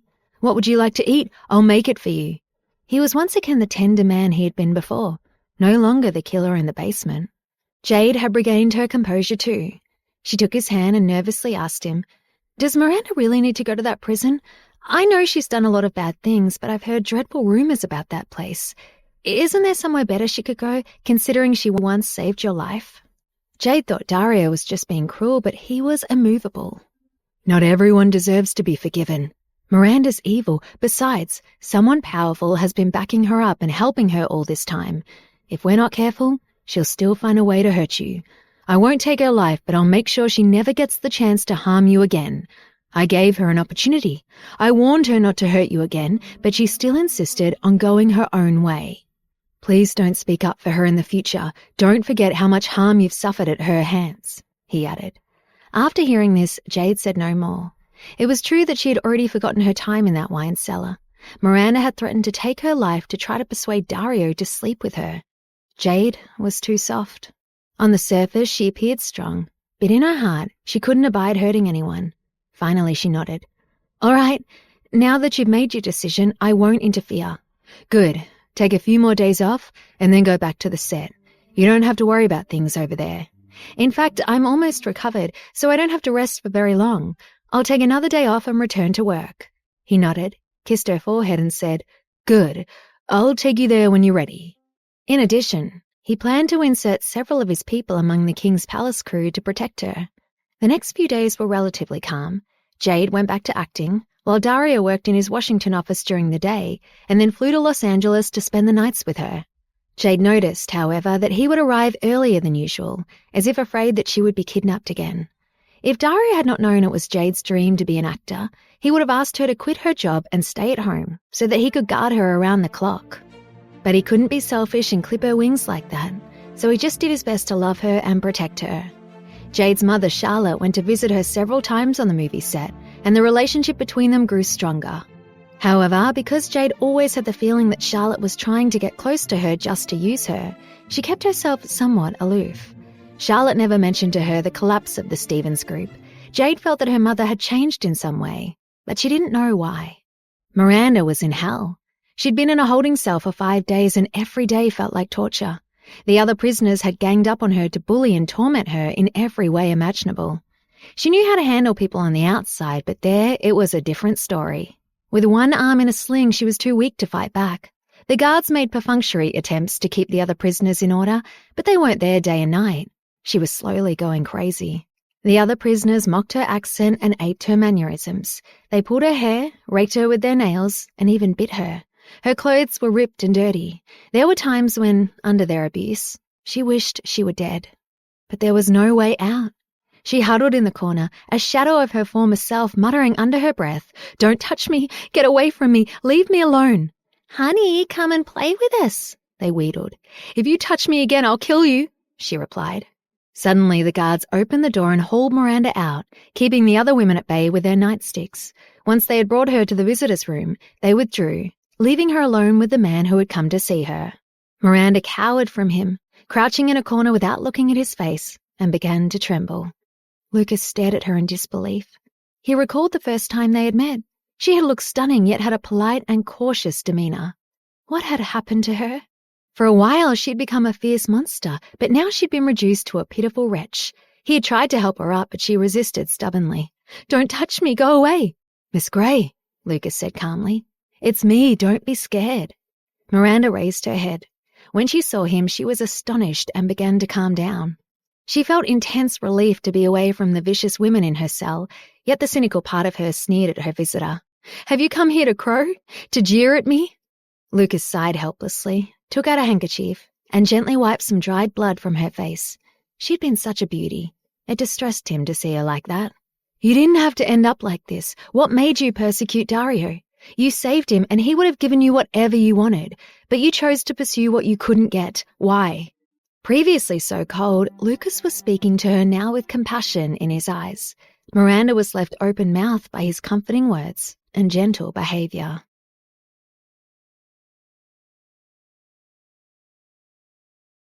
Episode 520. Upon one condition. No one had treated Miranda like that in years. No one had ever been that nice to her. She avoided looking at Lucas, biting her lower lip without speaking. "Miss Gray, you can still help yourself. Do you want to get out of here, or do you want to stay?" "What do you mean?" Miranda asked in surprise. "Miss Gray, I know you're smart, and you know why I've come to see you. Tell me what you know or deal with the consequences. This is the last chance he's going to give you. I hope you'll take it," Lucas said. What he didn't say was that Dario hadn't given her another chance, but Lucas had. He wanted to save the poor girl, even if it made Dario angry. Miranda gave him a cold smile and asked, "Will he give me a chance if I promise to leave him alone?" Lucas frowned and didn't answer her question directly. "If you don't give me information, you'll have to stay here for a long time. Think about it. How can you survive in this place? 10 days, a couple of weeks?" he asked, thinking about the vicious women who were waiting for Miranda in their cell. Panic flashed across Miranda's face. "He's right. How long would I last?" she thought. She hesitated, and then she slowly said, "What do you want to know?" Lucas was surprised. He hadn't expected her to compromise so quickly, although he knew that if she had refused, he wouldn't have had the stomach to torture the truth from her. "Was it really you who saved Dario Foster 5 years ago?" he said without any emotion. Miranda smiled cynically. "It was me, and it wasn't me." "What do you mean by that?" Lucas asked. "I saved him, but it was all part of a plan," she told him. "Who the hell are you?" Lucas asked in frustration. "I honestly don't know who I am anymore. I don't even know if Miranda is my real name. It's the only name I know," she said as she shrugged. "For as long as I can remember, I've been someone else's chess piece, without my own thoughts, always under someone's control." "Whose chess piece? Sam's?" Lucas asked excitedly as he grabbed her hand. It was slowly dawning on him just what had happened 5 years before. Miranda shook her head. "No, Sam and I are both chess pieces. When they kidnapped me this last time, it was to get to you. They wanted you to save me and then have me win your trust and spy on Dario. They wanted to destroy the Guardian Agency, she explained. And then? Miranda shook her head again and said, I don't know. I won't know until I go back to them. After all, I didn't succeed in my mission. I know they wanted to find out where your headquarters are. As for their other plans, I could try and get to know if I get back. They thought that if I saved Dario, I could break down his defenses. I didn't realize it was hopeless. He wasn't as simple to deal with as I thought he'd be. I hadn't expected him to be so emotionless. At the thought of how Dario had treated her, she grew sad. Lucas explained, He's not as heartless as you imagine. You just weren't the one he chose. Miranda smiled bitterly. No, I wasn't the one he chose, she thought. He chose Jade. Other women mean nothing to him, not even the woman who saved his life and for whom he had been searching for years. That's why you began to try your best to get close to Miss Winslet. Did you think you could get close to him if you got rid of her? That was naive. You underestimated his feelings for her, Lucas said. The truth pierced Miranda's heart. She closed her eyes in despair. She turned pale and didn't speak for a long time. Lucas sighed helplessly. He couldn't bear to see her like that. Tell me who's controlling you. Why has he been targeting Mr. Foster, and why does he want to know where our headquarters are? What's he thinking? Miranda frowned and said slowly, Really, I don't know who it is. We've never met him or seen his face. All I know is that he's always considered Dario an enemy and wants to destroy the Guardian Agency. I don't know why. I'm afraid Sam doesn't know either. Do you know the name of his man on the ground? His right-hand man? Lucas asked. I don't. I just know he's been with him for a long time and is very loyal. It's almost like he's a son to him. That's all I know, really, she said with exacerbation. Lucas hadn't expected that Miranda would tell him so much. He had the feeling that she wasn't a bad person, but had been brainwashed and pushed into behaving badly. Can you tell me where their headquarters are? Lucas asked seriously. He hadn't intended to ask so many questions, but he had to keep trying. Unexpectedly, Miranda looked at him sorrowfully. She bit her lip nervously. Then she said solemnly, I can tell you, but there's one condition. Lucas was surprised but nodded. Okay, if it's something I can do. She looked down and said shyly, Will you promise to come see me again? His cold eyes warmed briefly, and then he said soberly, All right, I promise.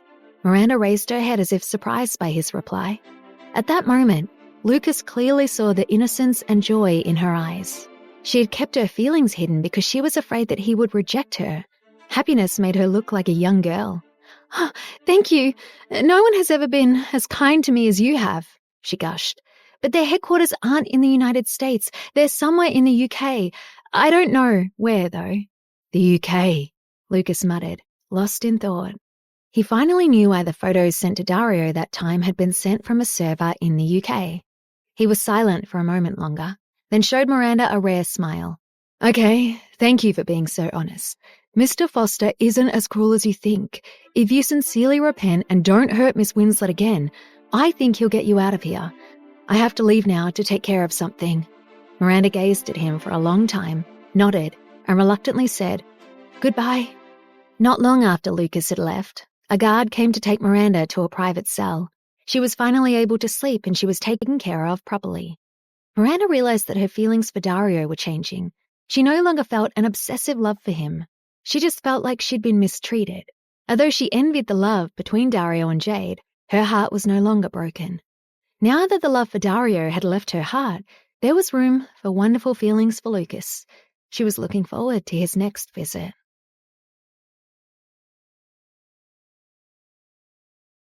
Episode 521. Don't Open the Door.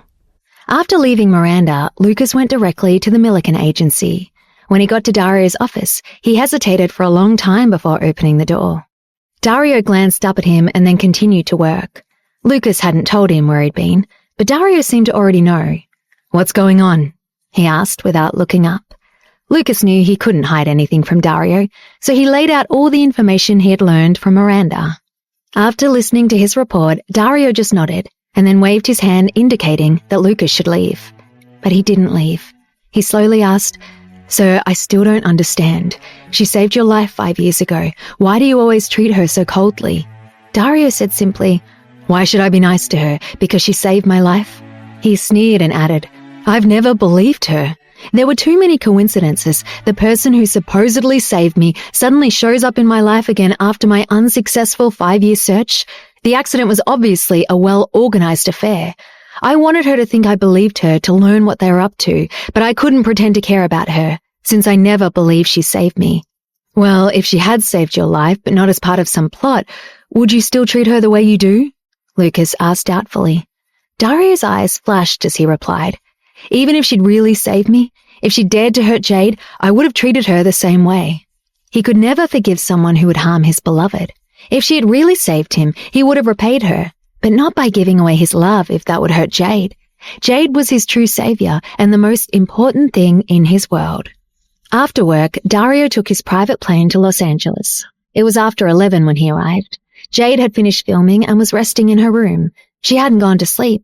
She was just waiting for him to get back. When she heard the noise at the door, she got up and opened it. Dario was standing there with the room card in his hand.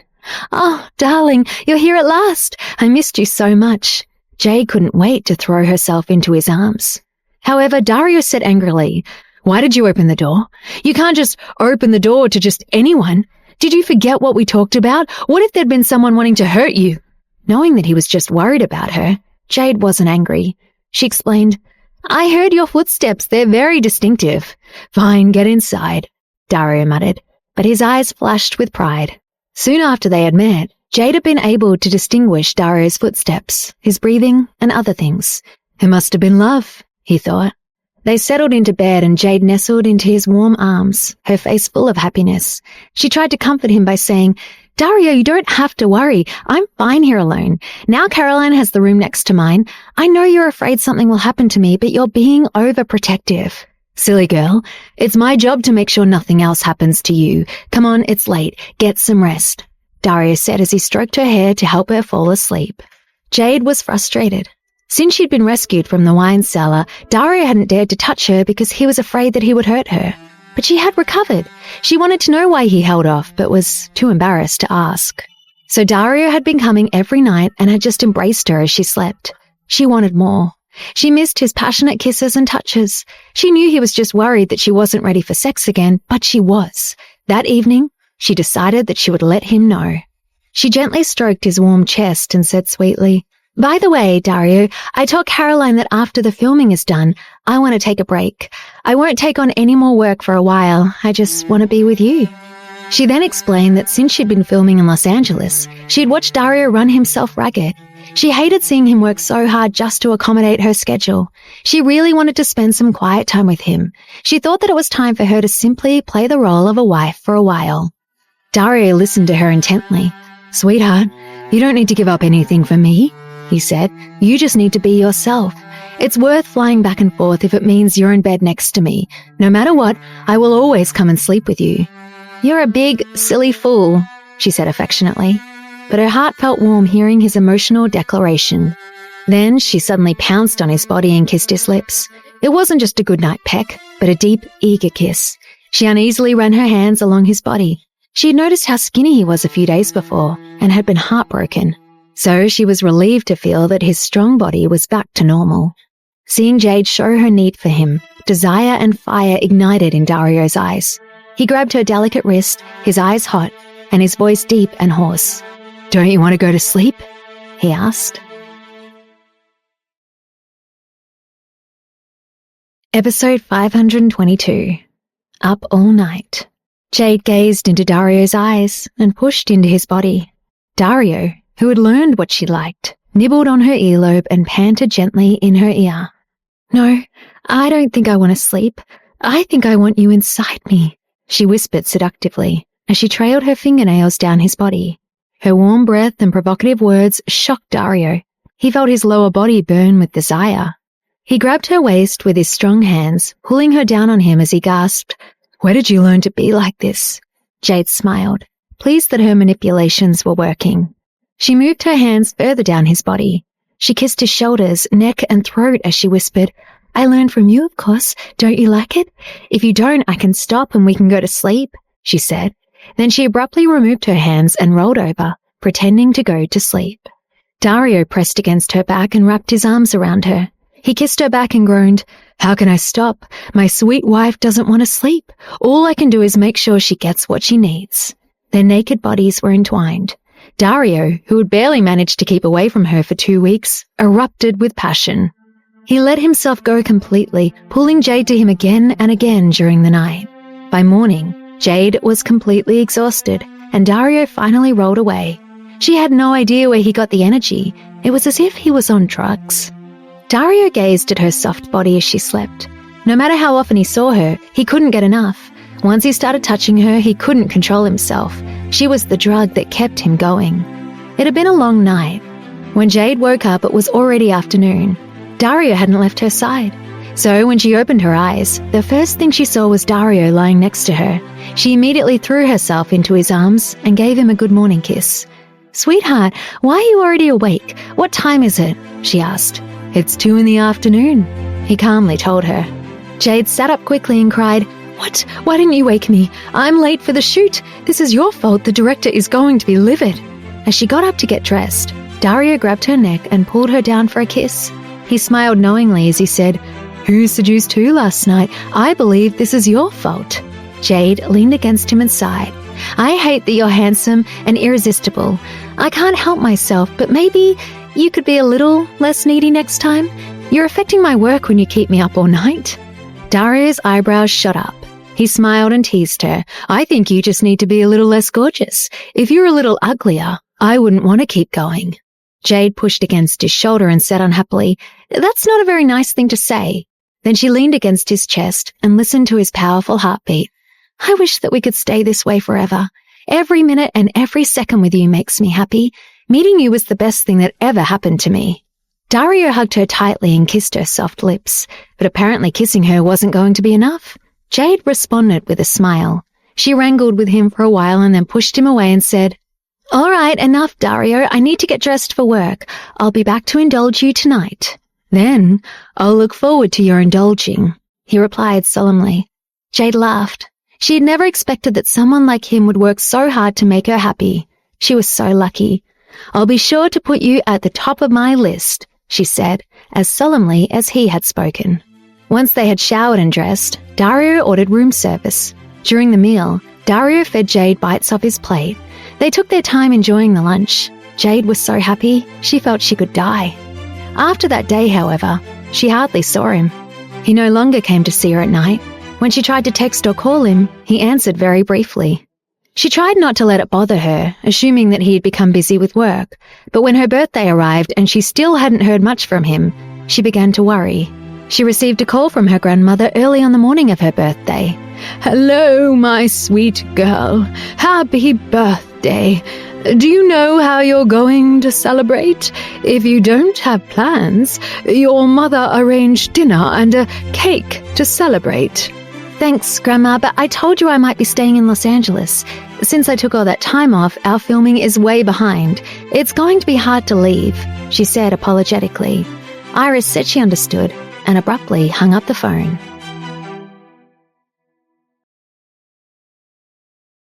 523.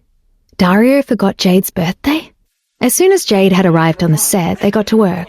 However, her concentration was off after her grandmother's call. When she had a break, she took out her phone and scanned her messages. But after waiting all morning, she still hadn't seen the message she had hoped for, so she was thrown off for the rest of the day. The afternoon shoot didn't need her, so she got ready to go back to the hotel early. When she took off her makeup, she looked sad and listless. Violet had seen that she'd been depressed all morning. She approached Jade with a worried look and asked, "Jade, what's wrong with you? You don't seem very happy. Are you sick or just tired?" Jade stared at her phone and said, "Nothing's wrong. I'm just feeling a little disappointed, that's all. I wonder if everyone forgot." Violet smiled. "Don't be silly. How could anyone forget your birthday? I didn't. But of course, I'm your best friend." Then she narrowed her eyes and said knowingly, "Oh, I know. Are you worried your husband forgot? You look a little resentful." "I don't have a husband," Jade stated grouchily. "Don't be ridiculous," Violet told her. Hearing Violet mention Dario made Jade even sadder. Although she hadn't said that her birthday was approaching, she had assumed he would know, but he hadn't called or texted or anything. Even if it hadn't been her birthday, he would usually have texted her to say hello at some point. Jade became angrier and angrier. and decided to ignore Dario if he did contact her. At least her fans knew it was her birthday and had left messages for her. She angrily took out her phone and quickly typed a message and then sent it to Dario. "I'm going to my grandmother's house today. I don't expect you to come. You should just stay at home tonight." However, just as she hit send, Caroline came in and whispered, "Jade, hurry up. Your husband is on his way to pick you up and take you home to relax." "What? Why didn't he tell me he was coming to pick me up?" Jade asked Caroline, suspiciously. "Violet, help her pack up. Then I have something else I need you to do," Caroline commanded. 10 minutes later, Dario arrived. Jade had packed up her things and changed. She sat in her dressing room waiting for him. When they saw Dario coming in, Violet and Caroline walked away. Once they had left, Jade stood up and hesitatingly said to Dario, "Dario, I should go see Grandma. It's an important day for me to be home." "No, you need to come with me today," Dario said firmly. Then he added, "What do you mean, important day? Is there something special about today?" Jade gave him a blank look and then got angry. He doesn't even know what day it is, she thought. When she had heard that he was going to take her to relax, she had hoped he had remembered. She had thought he was trying to surprise her. Apparently, she was wrong. "No," Jade said unhappily as she glared at him. Dario looked at her closely and said, "Oh, okay." Then he continued, "What's wrong? Is it that time of the month? Is that why you're so grumpy?" Jade pushed down her anger and said coldly, "Yeah, sure, that's it. So, you'd better not mess with me. I'm not in a great mood today." She'd been waiting all morning, waiting for him to say happy birthday to her. She hadn't wanted any presents, and she hadn't wanted him to do anything special. She just wanted him to say the words, but he hadn't remembered at all. All her life, the only person who had ever remembered her birthday was her grandmother. She didn't care about the past, but this was different. Dario was the most important person in her world. She thought that he, at least, would remember, since besides her grandmother, he was the one person she cared about most in the world. Seeing that she was depressed and sad, Dario couldn't resist teasing her a little more. "Maybe you're sad because you can't have sex tonight? If you want, I can rub your back for you," he suggested. "Get out of here," Jade shouted. Seeing how angry she had become, Dario grinned and looked down at her. He leaned over and said, "Don't worry. When your period's over, I'll make it up to you. You can have as much sex as you want." Jade glared at him, grabbed her bag, and walked out. "You big jerk, I really misjudged you. Sometimes you're so stupid," she ranted in her head. She started to walk away, but he grabbed her hand and pulled her into his warm arms. Her head collided with his muscular chest. She tried to push away, but he held her firmly. Then he said, "Come and relax with me at the villa. My grandfather wants to see you, and I haven't visited him in a while." Normally, she would have agreed, but she was angry. She said arrogantly, "Well, my grandmother also wants to see me, and I want to go to Washington to be with my grandmother." When he heard this, Dario softened his tone and pleaded, "I know, but my grandfather really misses you. He knows that you're off tonight and asked me to bring you to New York. If you don't go, he'll be so disappointed, and I'll never hear the end of it. I promise that next week we'll go see your grandmother. Please, sweetheart?" Jade had intended to refuse, but when Dario played the grandfather card, she gave in. After picking up her things, she went with him. They took his private plane, and when they finally arrived at the villa, Jade went upstairs to visit Walter. His condition had been up and down the past few weeks, but when she came in, he seemed to be doing well. Episode 524. Debbie, the notorious sister. When Walter saw Jade, he brightened. He pestered her about giving him a great-grandson, as usual. Fortunately, it was late. Jade talked with him for a few minutes, and then he got drowsy and fell asleep. Jade carefully switched off the lamp and covered him with a quilt. She sat at the foot of the bed, looking lost. As she watched him sleep, she muttered, "Grandpa, did you know that today is a very important day for me? It's my birthday. No one besides my grandmother ever remembers. Not my mother, my aunt, or my uncle. And now Dario doesn't remember. I don't want any gift from him because he's already given me so much. I just wanted him to remember, but he never said a thing. It just made me so sad." As she finished, the tears began to flow. Maybe birthdays just weren't a big thing to Dario. Maybe she hadn't mentioned when her birthday was, so he didn't know. It didn't matter. She was still miserable. Jade hadn't noticed Dario standing at the door as she spoke. He looked at her, sad and alone by the bed, and felt a stabbing pain in his heart. He hadn't realized how upset she was about him not remembering her birthday. He wanted to rush up and say, "Happy birthday," but he held back. After a few minutes, he pushed open the door. Seeing that her eyes were moist, he asked, "Why are you crying? Are you worried about Grandpa?" Jade didn't reply. She just wiped the tears with the back of her hand. She said, "I got something in my eye. I think I'd just like to go to sleep." She opened the door and walked out. Dario followed, closing the door to his grandfather's room. Then he pushed her against the wall and kissed her fiercely. Jade was confused. Why did he have a sudden need to kiss her? But she couldn't bring herself to care. She just stood there and let him kiss her, giving no response. Suddenly, a burst of clear laughter came from behind them, which scared Jade. It turned out to be Dario's sister, Debbie. Jade pushed Dario away, embarrassed. Debbie blinked her eyes and said with a smile, "I'm sorry to interrupt, but Jade, aren't you supposed to close your eyes when kissing like on TV? Why do you kiss with your eyes open? It's like you don't want to kiss him." "Weird. Well, I'll go downstairs so I don't bother you anymore." Jade didn't notice that before she left, Debbie gave Dario a wink and made an okay gesture. She silently mouthed, "Almost ready." After that, Debbie hopped downstairs. Jade watched her leave and said grumpily, "I should go down and say hello to your parents." Dario reached out and grabbed her wrist as if he wasn't going to let her go downstairs. "Wait one more minute and then go down," he said. Then he wrapped his arms around her and kissed her again. Jade waited for him to finish so she could go to bed. Downstairs in the lobby, everything was ready and the people were waiting. When Sharon saw Debbie coming down, she asked, "Where are your brother and sister-in-law?" Debbie hopped down the stairs and said with a smile, "They're kissing." Dario kissed her until the time was right. He'd noticed that as he kissed her, she had refused to respond. When he finished, she wiped her mouth and asked coldly, "Are you done? If so, I'll go say hello to your parents and then I'll go to bed." Dario didn't say anything. He let Jade go downstairs. She didn't care if he followed her. She just wanted to say hello and go back to her room to sleep. As she stepped out into the hall, all the lights went out. Jade was surprised and thought it was a power failure. She gave a frightened scream, but there didn't seem to be anyone there. She called out for her husband. "Dario, where are you? Is anyone there?" Panicked, Jade noticed a light like a candle slowly approaching, and then she felt the presence of many people around her. Suddenly, a clear chorus of "Happy Birthday" burst out around her. The birthday song. Jade was shocked. She saw Debbie pushing a cart toward her slowly. It held a 7-layer cake full of candles. It was lovely. There were others in the hall besides Dario's parents. Both of his sisters were there along with some of their staff. They all stood there clapping and singing to her. When the lights came on, Jade discovered roses all around her, along with balloons and garlands. "Happy birthday, my darling," Dario whispered in her ear, and then stepped away. Jade covered her mouth in disbelief and her tears wouldn't stop. She had never expected that anyone would celebrate her birthday in this way. It was incredible. She looked around searching for Dario. She couldn't see him anywhere. Then she heard the beautiful, clear notes of a guitar behind her.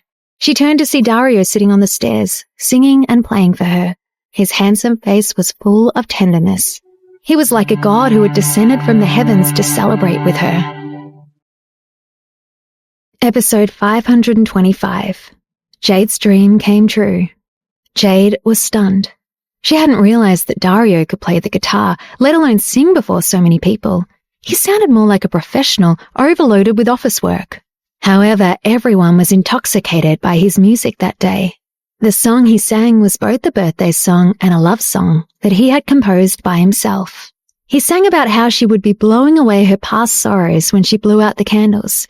He spoke of how lucky he felt to have met her and how he wished for decades of happiness together with Jade. Some of the female servants at the bottom of the stairs were actually jealous of Jade. Dario was not only a successful businessman, but also a handsome and romantic man. Any woman would die for a man like him who could sing such a song to them. At the end of his performance, Dario slowly walked downstairs, put down his guitar, and gently wiped away Jade's tears. His eyes were full of tenderness and love. Then, coming closer to Jade, he quietly said, "Happy birthday, my darling." Jade, unfazed by how many people were watching, jumped into his arms and cried, Thank you so much, Dario. That was amazing." She hadn't expected him to have such a big surprise in store. Of course he hadn't forgotten her birthday. She felt guilty for doubting him. "Jade, come and cut the cake." Debbie said excitedly as she tugged on Jade's hand. Jade wiped the tears from her eyes and looked happily at Dario's family. Thank you all. Thank you for the cake. Thank you for the song. Thank you for everything. Oh, you're welcome, Sharon said. But Dario was the one who arranged everything. We just showed up. You know it's impossible to say no to him. Besides, we're a family now. It's only right that we should celebrate your birthday together. A family. I have a family now, Jade thought happily. Sweetheart, make a wish, Dario told her as he put his arms around her waist. Jade nodded, smiled, closed her eyes, and leaned toward the cake. I hope we are together for a lifetime, she wished, as she blew out the candles. Dario helped her cut and serve the cake. Debbie, however, didn't eat any at first.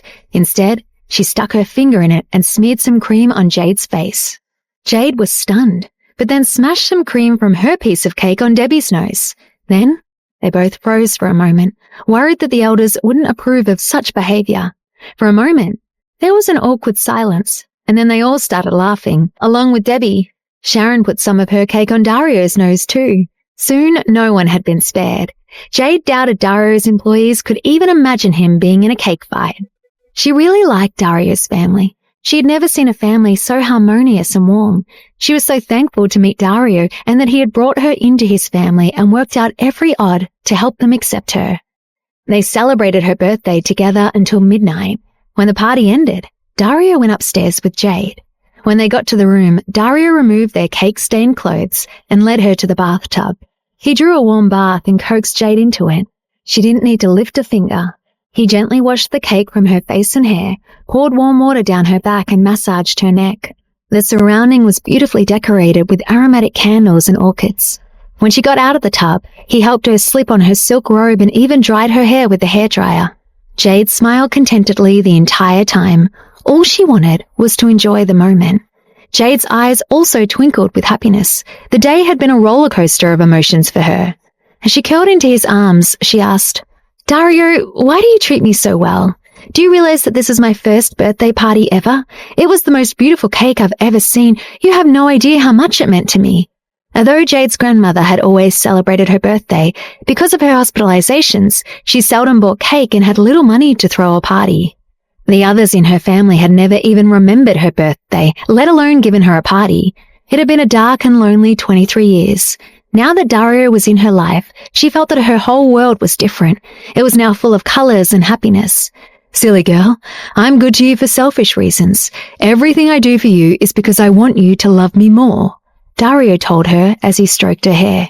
Jade looked up at him affectionately and said, But Dario, why didn't you tell me that you can play the guitar and sing? I'm glad you're not in show business, or you might have a bigger fan following than me, she joked. Do you like me playing the guitar? Well, I actually took lessons so that I could sing my birthday present to you, he said. Jade looked at him with warmth and compassion. She was emotional and surprised. She asked, Are you saying that you'd never played guitar before? How long have you been taking lessons? Dario thought about it carefully and replied, About a week. What? He learned to play that in a week? He really is some kind of god, she thought, stunned.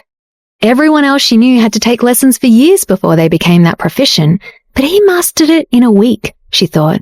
Why is everything so easy for him? Then Jade recalled how he had ignored her all day, so she would think he had forgotten her special day. She gave him an irritated scowl and said, You ignore me all day long, making me so sad, and then my present is a birthday song about how much you love me? That's kind of hypocritical. Dario looked at her ambiguously. Then he whispered seductively in her ear, I have other gifts, of course. What gifts? Where? She asked. Dario took her hand and placed it low on his abdomen. Jade blushed when she realized what he meant. Well, the gift is me, of course. I give my whole life to you, and I plan to start by making you very happy tonight, if you want me, he said. Who would want you? You're a narcissist, she teased. I know you want me, my beautiful princess. Happy 24th birthday.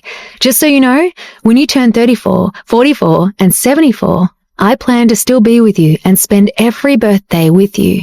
I certainly hope so, she started to say. Before she could finish, Dario scooped her up, carried her to the bedroom, and quickly took off her clothes.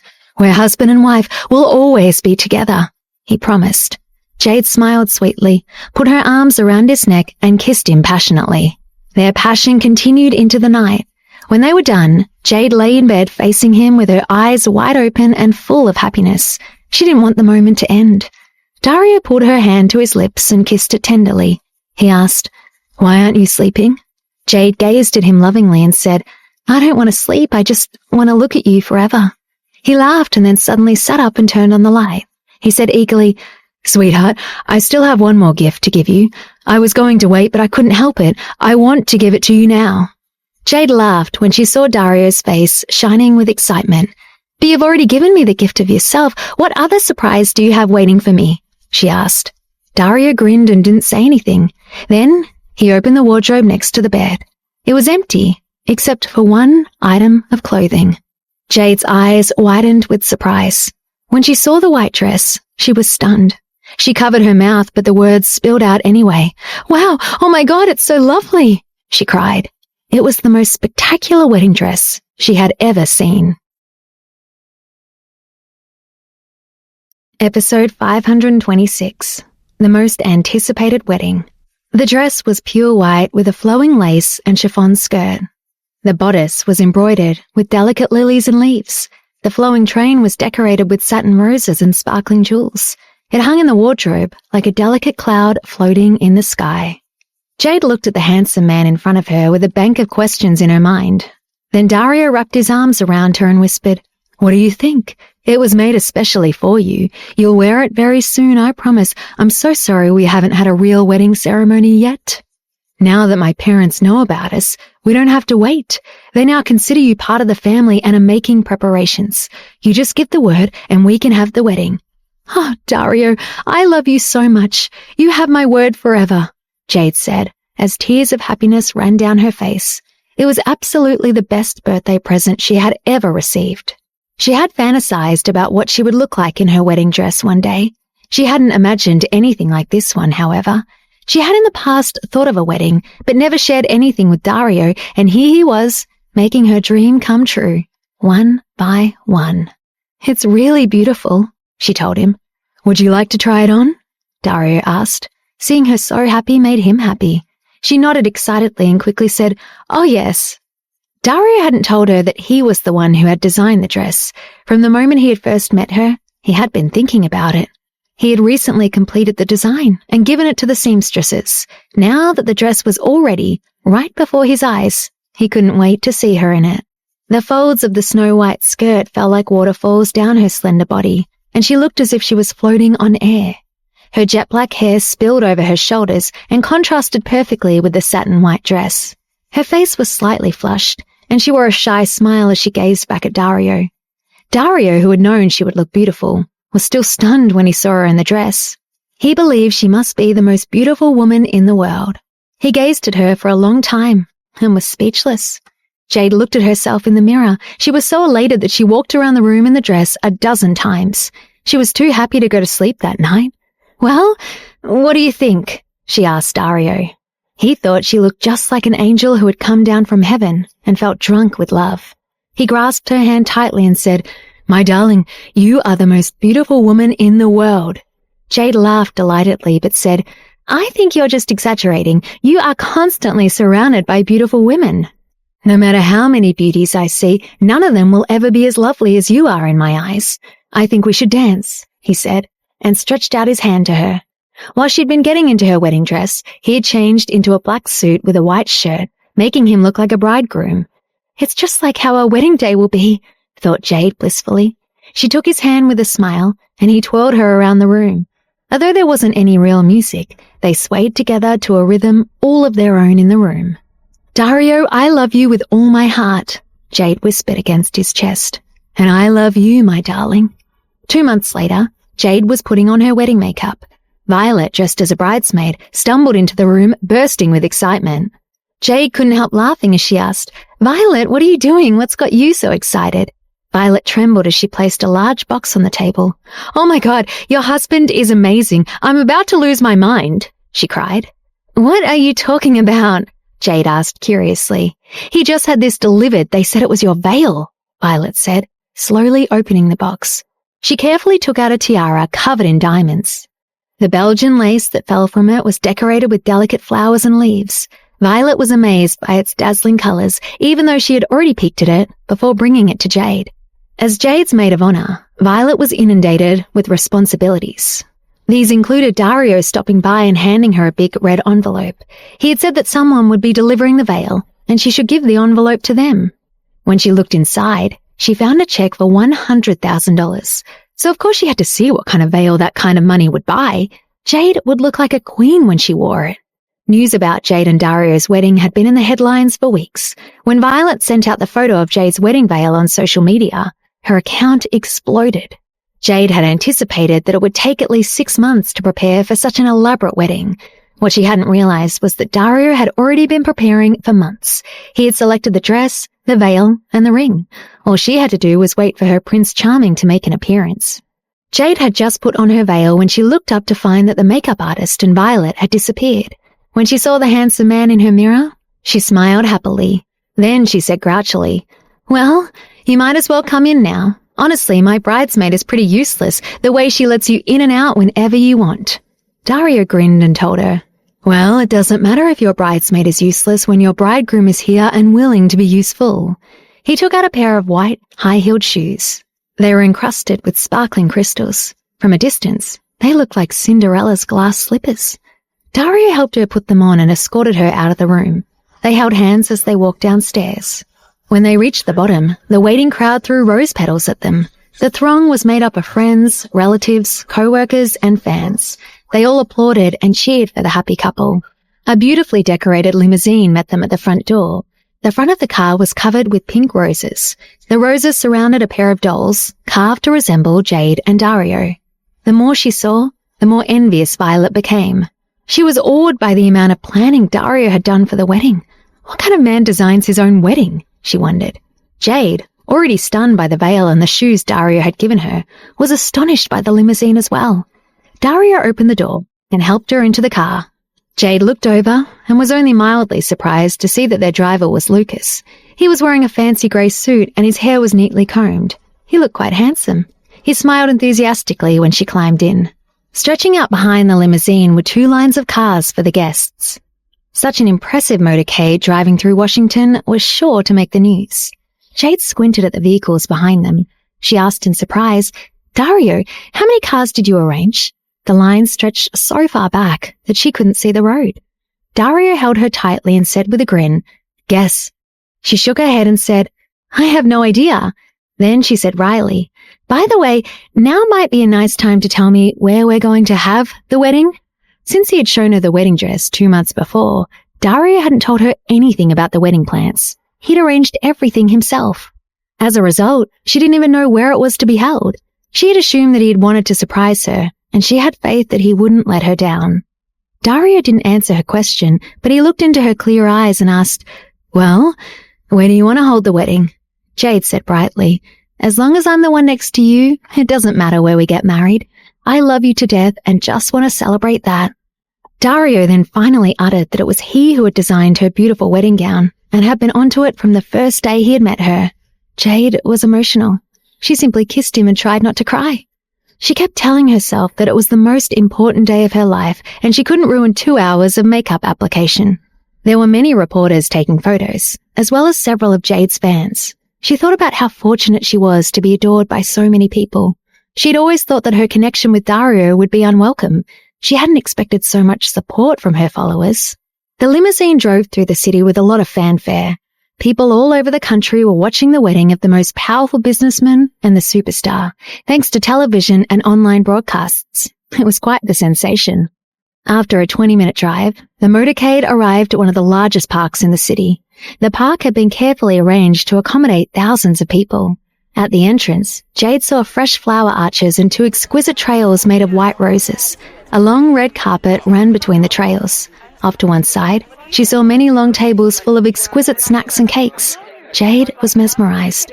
This is every girl's dream wedding, she thought.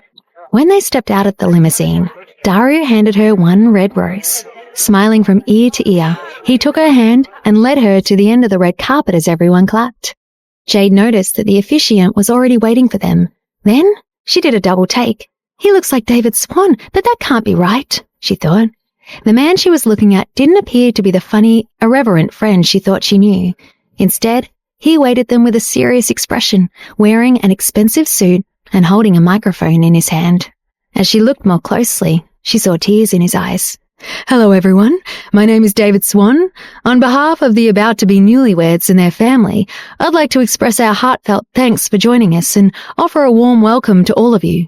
It's my honor to officiate this marriage between Miss Jade Winslet and my best friend, Dario Foster," he said.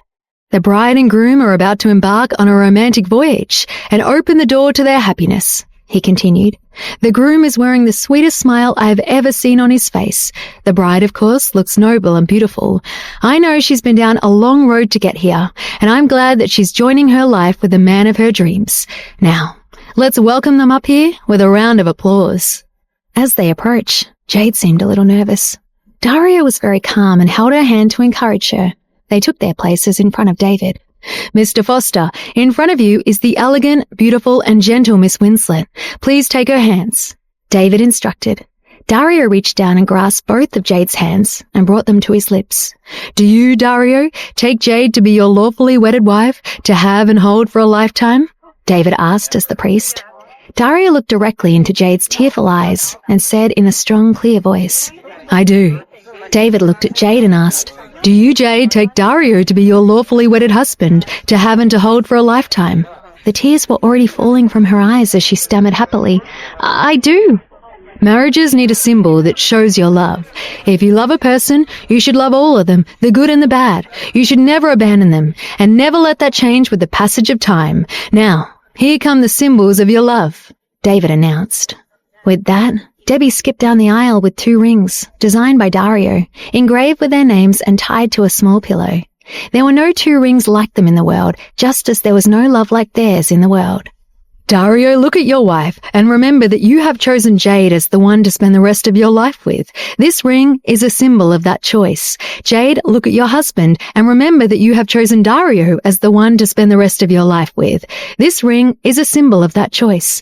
May you both wear them happily," David instructed. Dario and Jade beamed as they put the rings on each other's fingers. "Dario, my friend, you may kiss the bride," cried David enthusiastically. Dario slowly reached out and pulled Jade's face to his. With moist eyes, he joyfully kissed her lips. He had lived for 30 years and had never had a day as happy as this. He wrapped his arms around her and deepened the kiss, thinking, "Finally, she completely belongs to me."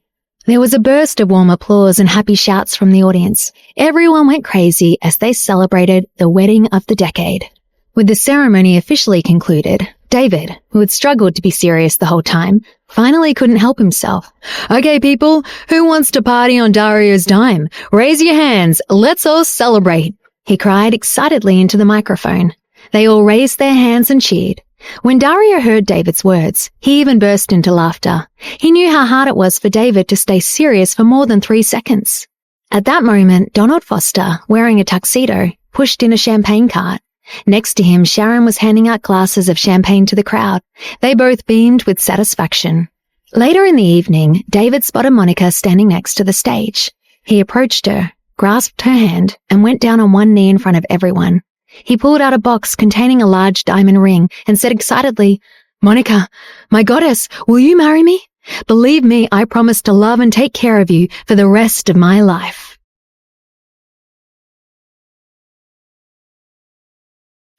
Episode 527. Happily Ever and After.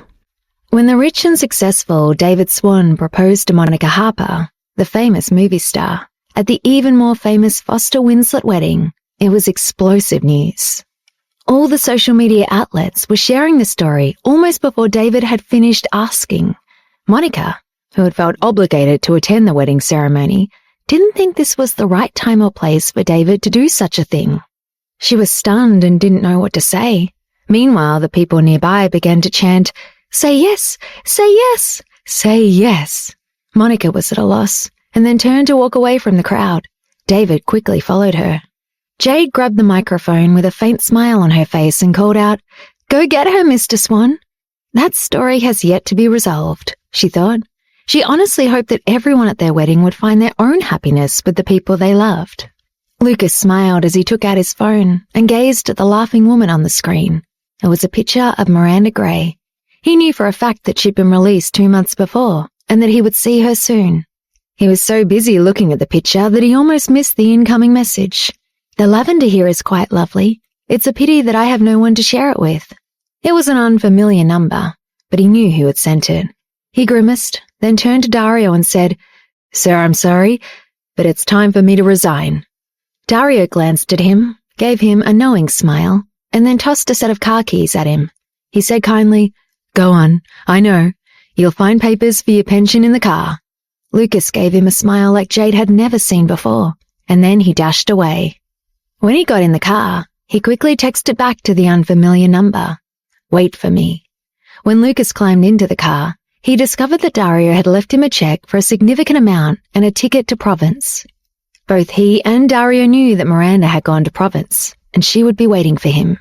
Dario had waited until that day to let Miranda contact Lucas to make sure that he had cleared all and any obstacles to their relationship. Now that there was no one left to threaten his beloved Jade any longer, there was nothing to stop Miranda and Lucas from being together. A year later, Dario arrived in his wife's delivery room, having flown straight from London. He was covered in sweat and his face was full of worry. Jade was relieved to see him. "Darling, are you okay? I'm here, don't be afraid," he said as he rushed to her bedside. She was pale and grabbed his hand tightly. She moaned in agony. "Dario, it hurts so much, I had no idea." When they found out that Jade was pregnant, they were both very excited. However, seeing Jade's pain in the delivery room, Dario was at a loss. He said guiltily, "I'm so sorry, I should have stayed here with you, damn it." He had known that Jade's due date was near, yet he had still left her. But Lucas was having issues in London, and Dario felt that he needed to help him. Dario, who had never felt fear in his life, now felt panic and bewilderment for the first time. "Roger, what's wrong? If anything happens to my wife, I'll destroy your hospital," he raged. Roger was Dario's personal physician and had made himself available for Jade's delivery. He glanced nonchalantly at Dario and said, "What's the matter with you? Your wife is going to have a baby. You're wasting your time threatening me. Don't be obnoxious. Step back. We need to deliver this baby." As he turned back to Jade, he murmured to the nurse, "It's odd that she hasn't delivered yet. She's been fully dilated for hours now." Then he glanced at Dario. "Hopefully the baby has just been waiting for you to get here," he said. He explained that Jade's contractions had started the day before. The average labour lasts 10 hours, but Jade had been at it for more than 24. Dario's mind was focused on Jade's pain. He couldn't comprehend what Roger was saying. Jade had gripped Dario's hand tightly from the moment he had entered the room. She gripped even harder and sobbed, "Oh, Dario, it hurts so much. Why hasn't the baby come out yet?" "Don't be afraid, darling. I'm right here," he said soothingly. His hands were sore from her grip, but he knew it was nothing compared to the pain she was feeling. He kept wiping her brow, patting her head, and comforting her. For the first time in his life, he felt useless. He wished he could go through childbirth for her. Who knew it would hurt so much to have a baby, he thought. Beads of sweat appeared on his forehead. Watching his wife suffer was more than he could bear. He had heard that difficult deliveries sometimes threaten the lives of the mothers, which just added to his stress. Jade saw his distress and said firmly, "Dario, don't be like this. You don't have to be afraid. I'm okay. I'm not in that much pain." It was the first time that she had ever seen Dario panic, and she was worried about him. Although her contractions kept coming, she held back her screams because she knew that if she showed her pain, Dario would become more distraught. Dario knew that Jade had already suffered unbearable pain and wanted to comfort her. He lifted her hand to his lips and kissed it. He trembled and told her, "I'm so sorry, sweetheart. We'll never have children again. I'm going to have a vasectomy right away. I'll never make you go through this again." Jade, with tears in her eyes, said with difficulty, "No, Dario, I want to have many more children with you. We'll have a happy family full of children and grandchildren. I'm the luckiest woman in the world to have your babies."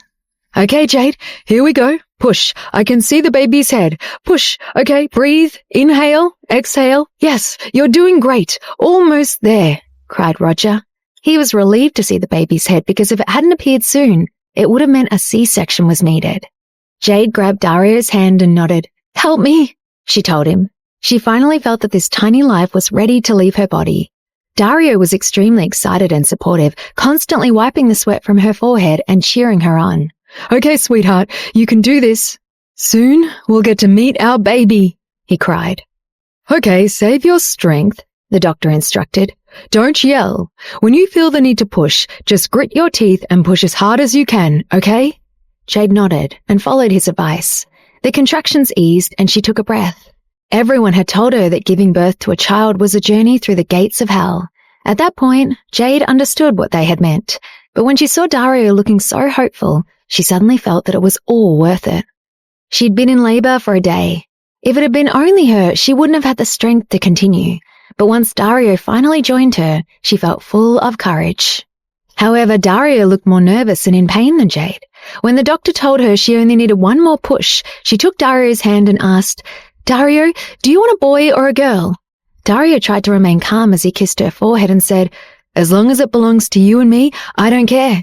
He glanced over at the doctor, nodded, and then told her, "Okay, keep pushing, we're almost there." Jade grabbed his hand tightly and finally pushed the baby out.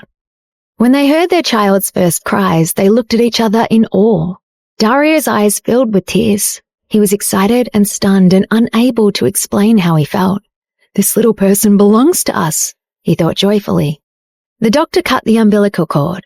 Before he even looked at the baby, Dario grabbed Jade's hand and burst into tears as he cried, "Sweetheart, do you hear that? It's our baby, my darling. How do you feel? Are you all right?" Jade, exhausted but relieved, gave a weak smile and said, "Dario, I'm okay. Go to see if we have a boy or a girl." Dario looked over at the tiny baby in the doctor's hands. It was so small and looked so fragile. Its eyes weren't open, but it gave a healthy cry. The nurse handed the baby to him and Dario held his child for the first time. He was at a loss. The baby was so small that it fit inside his palms. He was afraid any move he made would hurt it. The baby stopped crying as soon as Dario took him. Roger commented, "Well, this baby obviously knows who its father is. So smart."